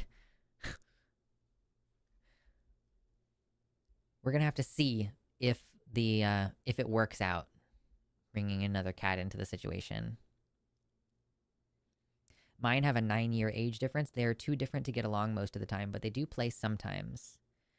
My cat is like 15. I don't know. I had never really considered that there was like a possibility of the age gap being like too big. Angry. Yeah. He would employ the young cat to do his grooming for him. Perhaps. He has started grooming us a lot. My cat, like anytime you're petting him, or especially if you're scratching his butt, he's like, I want to lick you. And sometimes he'll even lick my face. Like I'll just be sitting there. I'm not even petting him, and I'll just be sitting there, and he's like, lick, lick, lick, lick, lick, lick, lick, lick, lick, lick, lick, lick, lick, lick, lick, lick, lick. And I'll be like moving to let him access the area that he's trying to reach and stuff. And then he'll try to lick near my eyeball, and I'm like, you can't stop. So he's gotten very sweet in his old age.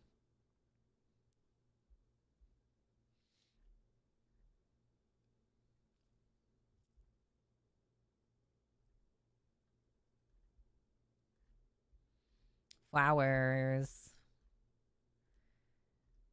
I have done so many of those Lego flower things. There's a mini orchid up here. I have the full-size orchid elsewhere in my house. I have the the plum tree one, and I just got the pretty pink bouquet one for my birthday. And my partner has the rose bouquet, and my younger sibling has the wildflower bouquet. And my partner has like a lot of the succulent ones. This is a great way to decorate your house, by the way. Like, get Lego flowers. Don't buy shitty plastic, like, the fake flowers that are trying to look like real flowers. You know, I appreciate this is a stylistic interpretation of the flower.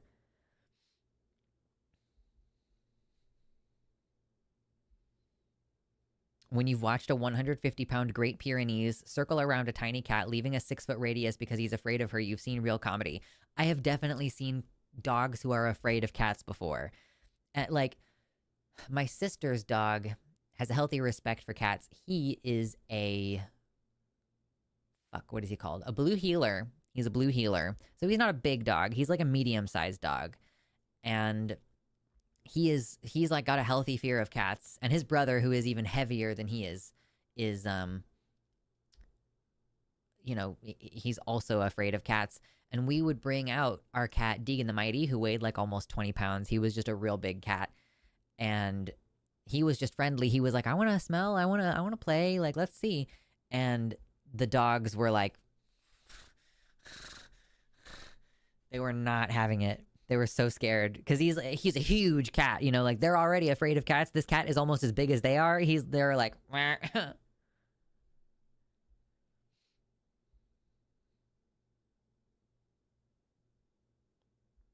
Lego flowers are awesome. They don't die and are fun to put together. Yeah, I like them a lot. They're nice.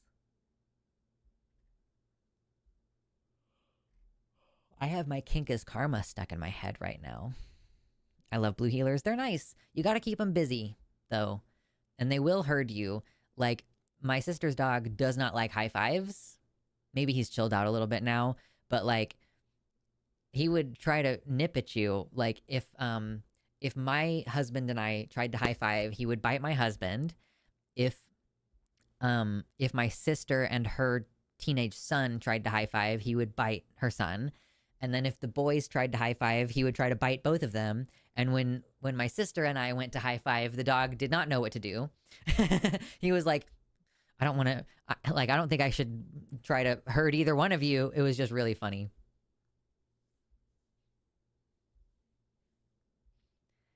My dogs will snuggle with all the other cats. It's just the tiny calico because she's mean. That's funny.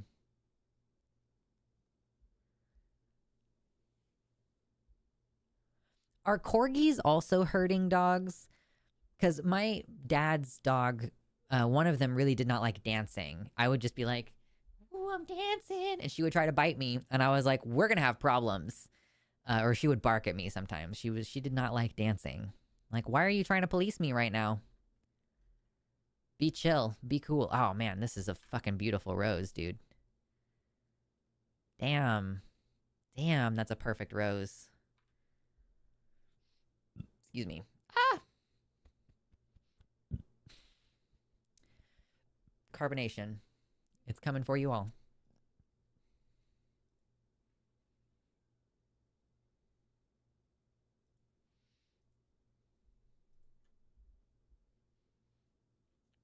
Corgis were bred for herding. Okay. I'm like, I think that basically, like, if dogs have been bred for a specific purpose, it seems like it's always something to do with animals. Like they were bred specifically to hunt an animal, or they were bred specifically to herd an animal. Like, really, dogs are like, we use them as a medium between us and other animals that we don't want to work with directly. What else have dogs been trained to do? Is there anything dogs have been like bred to do? Not just trained, but bred for? Like, were St. Bernards actually bred for the purposes of finding people in avalanches, or is that just something that they happen to do? I don't know. They're protecting a flock, or they're herding a flock, or they're going in holes after fucking mongooses or something. That's what dachshunds do, right? They go in holes. I don't know what animals they're going after, though, so just making shit up.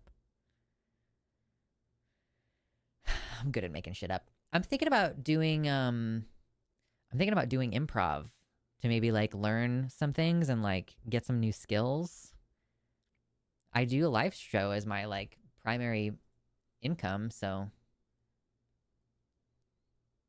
later pugs. Guide dogs aren't bred for guiding, are they? No, I don't think so. I think it's like dog breeds that are already existing that are then trained to guide, but I don't think that they're specifically like genetically selected for in the same way. Like, I don't think that we still breed dogs the way we used to. We used to breed dogs and go, we need a specific dog to do something specific, and I just don't think we do that anymore.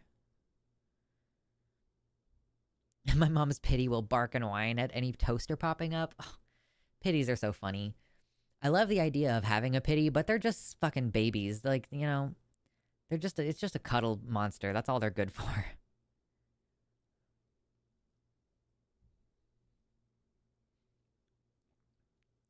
Great Pyrenees are herd protector dogs bred to guard sheep, and they'll fight God if it comes for whatever they're protecting. I do love the Great Pyrenees. We've talked about that too. Getting like a guard dog for outside to protect the chickens or whatever. We used to breed dogs in this country, but not anymore because of woke. It's true. You know, those leftists all very firmly against breeding. We hate it so much. Blame capitalism, no profit in dogs without cruelty. Well, I mean, I'm just, you know, there's just no reason to do it anymore. You know, a lot of the stuff that we used to use dogs for, like either we've already bred the dog and like, cool, we have sheepdogs now and we don't really need to refine that any further, or like we've just replaced dogs with something else.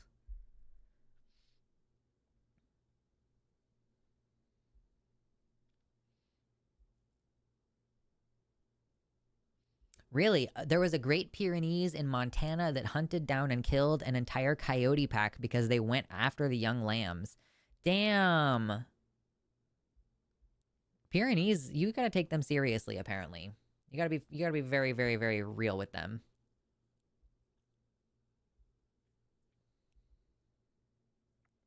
They're not really pets. They don't really like people that much. I've seen people who have a Pyrenees that's like living outside, and it just doesn't really give a shit about people. It just doesn't seem to care at all.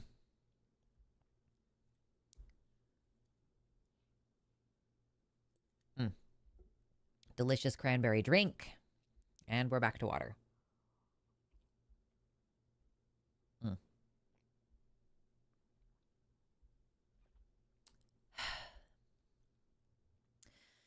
Okay. Is there... Let me look. Let me see. Is there anything else we should talk about today? We've got 30 minutes left. You know, we've still got a little bit of time. A little bit of time to shoot the shit. It's like it's springtime. It's April. Everybody already had spring break. April is one of those weird in-betweeny months where there's not like a lot going on. Obviously, there's 420, but that's, you know, not everybody celebrates that. I guess Easter is this month. Maybe it's is Easter the same day as 420 this year? Wait, hold on. Easter 2025. Yeah. Okay, so Easter is on 420 this year. Okay, cool. I don't have young kids, so I don't really do anything for Easter, typically. And then, like, May is, like, when summer kind of starts. It's when the swimming pool's open. It's getting warmer. The days are long. We also have Beltane. Beltane in 1, 2, 3 weeks. Oh, my God, I love Beltane so much. Hey, Mersh, welcome in. My Pyrenees loves me. He's a bear pretending to be a dog, but mine is half Great Pyrenees, half Saint Bernard. Ah, that might have been it. Mother's Day was recently, wasn't it? I thought Mother's Day was in, like, May. I do not remember. I have my calendar over here somewhere. Oh, there's a calendar right behind me. Hold on. Okay, well, Mother's Day is not in April. I can tell you that. Not this year, anyway.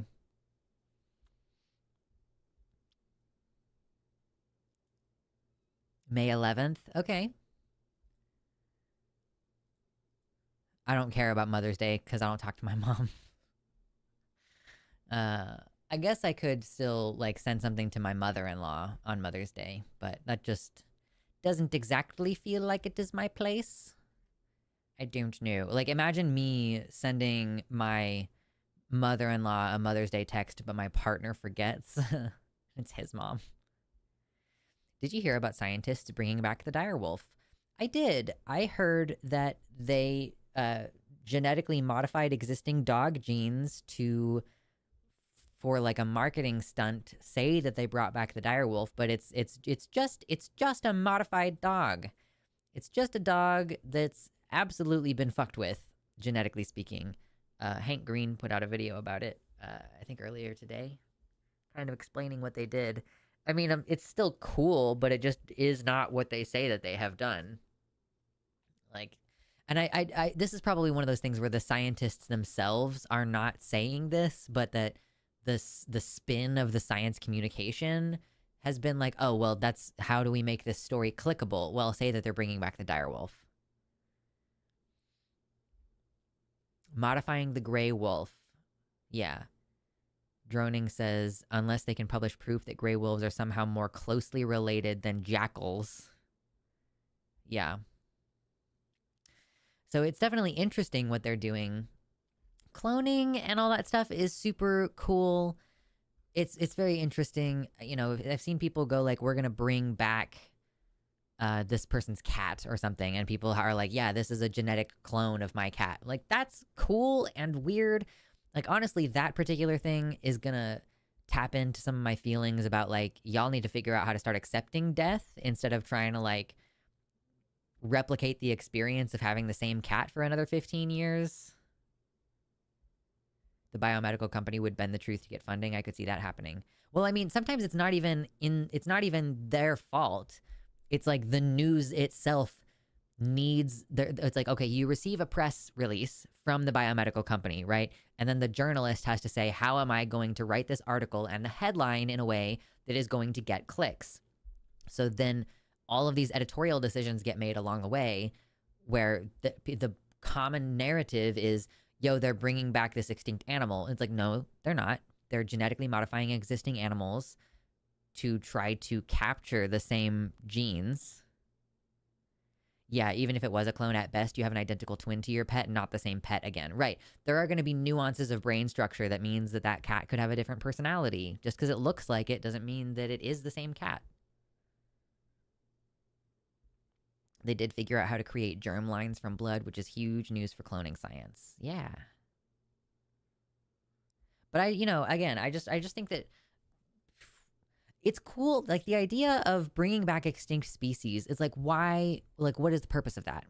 I don't understand. Are they and like, they don't ever seem to be doing it for recent people. They're doing things like genetically modifying a chicken to try to make it into a fucking dinosaur again, or like genetically modifying gray wolves to try to approximate what the dire wolf was.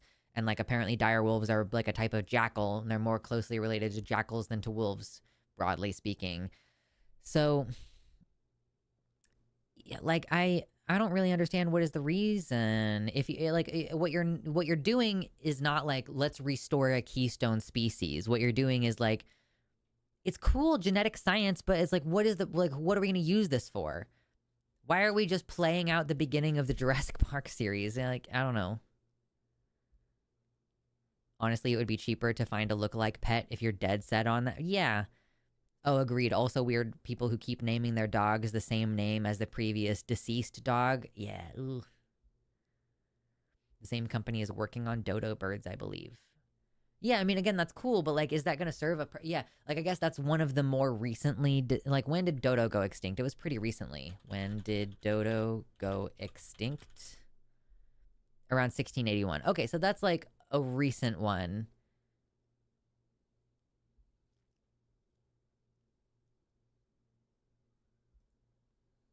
Is it going to restore an ecosystem? Is it going to restore a habitat by bringing these animals back or reintroducing them?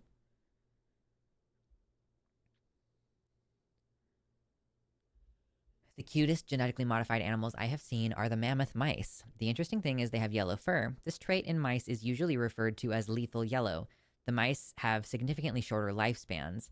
I wonder if this trait is a marker gene with a kill switch put in. Don't want the mice to escape into the wild, I suppose. Maybe. I don't know.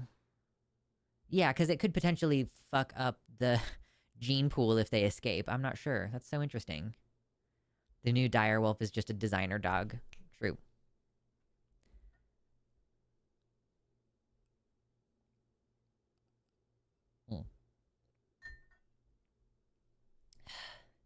I've long since accepted that we need Ian Malcolm to weigh in. True, we need some chaos theory.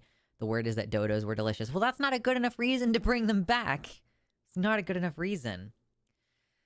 But yeah, I mean, the whole cloning thing. It's like, just move on with your life. You're never gonna feel the way that you did when you were 15, you know? Like, when I got Lucy, I was like 15. And I am never going to love another cat the way that I loved him, because I will never be 15 again. I will never have those brain chemicals going on. I will never be in that life circumstance. Like, the way that I felt about him and the whole, like, I am kind of alive because I need to take care of you. Like, I'm never going to have that again because I never want to die anymore. The relationship is fundamentally different. And it's like trying to recapture that magic by naming the next cat after Lucy, or trying to find a cat that looks like Lucy, or having Lucy cloned so that I can have another fucking Down syndrome cat. I don't actually know what his problem was, but his face was clearly fucked up. Like, he clearly had a developmental problem. He was adorable and fine, and he lived to a normal age when you would normally die of cardiovascular disease as a cat who wasn't well taken care of in the first few years of its life. But yeah, I mean, I don't know why people are trying to recapture the magic of a feeling that they'll never have again. It's like, I think about this too with relationships. Like, my husband and I met when we were teenagers, and if we broke up, like, I probably will never love anybody the same way again, because I will never be 15 again. Like, it's going to be different no matter what. The people are different. The cat is different. Like, whatever it is, you have to be willing to accept that it is not the same as what you had before. It's not the same as your idealized format.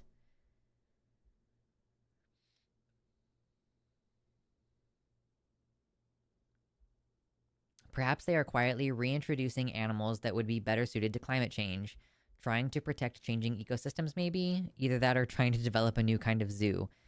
It does seem like we only end up with one or two animals. They're spectacles. It's we're not doing this genetic research to try to reintroduce species. I think people's ideas of what cloning is makes them forget, like, everything about development. Like neurological development.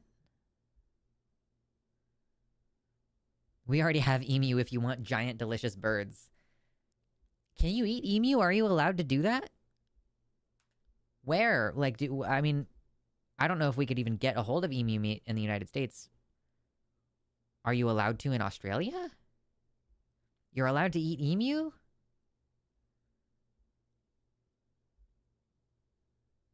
That's wild.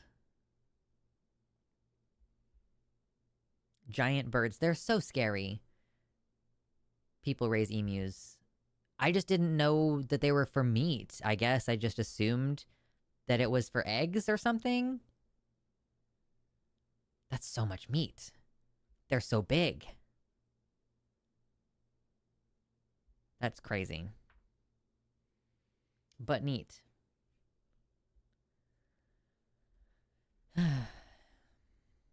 People's strawberries are coming in this time of year. Oh man, the tulips are coming in. Isn't there some giant tulip field somewhere in the Pacific Northwest?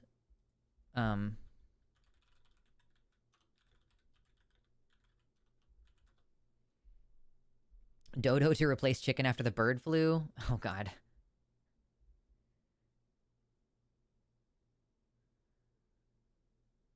Okay, yeah, there's like a big annual tulip fest in Oregon.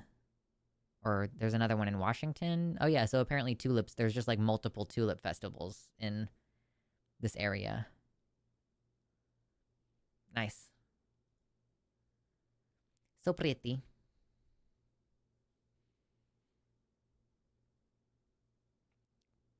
Excuse me. There was a war against emu and we lost. We certainly can't farm them. Yeah, I don't know. I've definitely seen emus at farms. It just never occurred to me what they were there for. Going to ask just because I saw a poll. What's your favorite soup? Oh, man. That's a great question. I do love a potato soup. Potato soup is really good. I make a delicious chicken soup, like a chicken noodle soup. I don't know what's my favorite.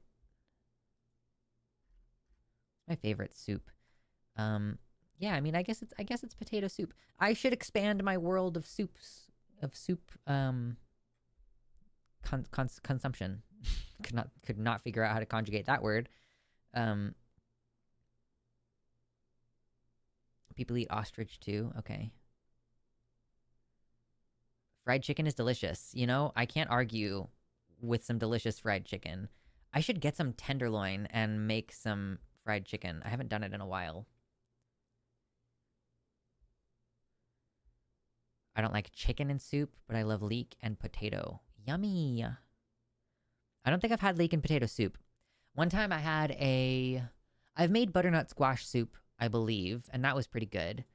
I have had pumpkin soup before, and that was pretty good. I do like a thick soup. I make my potato soup typically with a roux. So I want it like a pretty thick soup, or I might even blend some of the potato to give it like that that texture throughout it. I was gonna say mealy texture, but typically mealy is a bad thing.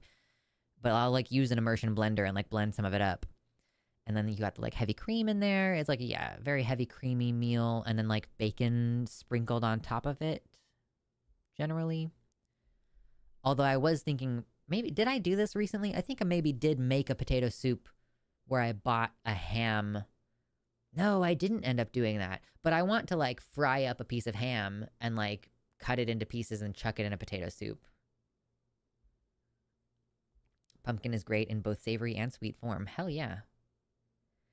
I make like a Mexican chili. I think of it as like a Mexican soup, but I guess technically it's Mexican chili. But I do it with chicken breast. So I'll put the chicken breast in the slow cooker, and then I'll add like pepper blend and like some corn and stuff, and like the chili powder and everything. And then yeah, I'll have like a delicious Mexican chili soup, and I do that pretty often too.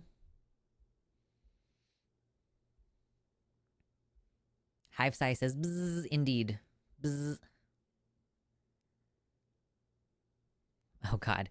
Zula says, I feel bad for kiwis since they're related closely to both emu and ostrich. Therefore, they lay the same size egg as those massive things, and their eggs basically take up their entire body. I do remember seeing that. Yeah, like a kiwi egg. Yeah, this is the skeleton of a kiwi and the egg inside of it. Also, a kiwi is way bigger than you think it is. Kiwi are like the size of chickens. And then they have an egg that is like the size of an ostrich egg. French onion with bread and cheese can be simply divine. That's one of my favorites. There's just not very much substance to a French onion soup. It's a delicious appetizer, though. I used to make baked beans with kidney beans and spices. I like a butter bean. Like just getting some butter beans and like putting some butter in them and warming them up and having them as a side. My partner doesn't really like beans, though, so I don't do that very often. I know. Poor kiwi.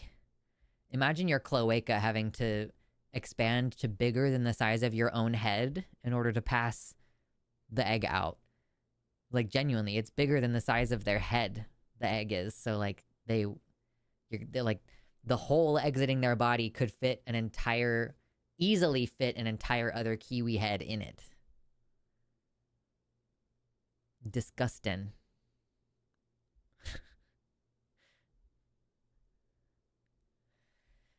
Oh, my ankles are sore. You gotta stretch, y'all. I'm like rolling my ankles around a little bit. It feels good. Ooh. You gotta stretch those weird parts of your bodies you don't think about very much. Like the ankles. I did a big long yoga segment yesterday, so I'm kind of like just feeling a little loosey-goosey today. Loosey-goosey. Okay, y'all, we're getting to the end of the show. Yes, Mabs, you are late to the chat. This is typically when I'm, like, signing off. I'm about to sign off. We do typically a 4-hour show. We're getting to the end of that 4 hours right now. I am kind of vamping because I don't have a lot left to say for today. So I'm just like, all right, let's go ahead and wrap this up. So I'm going to go have myself a little snack and then have dinner later. And I will plan to see you all on Sunday, where we will dive deep on these crazy news things that have already happened this week that I was dedicated to ignoring. I will not be on the Transatlantic Call-In show tomorrow. You'll have, I think, Arden and Josie tomorrow. I don't actually know because I'm not paying attention. It's not my show tomorrow. So, yeah, if y'all still want to tune in, have fun with that. But I will be taking a couple days off to work on my garden and rest a little bit, and I will plan to see you all on Sunday. All right, be good, my dears. Next time.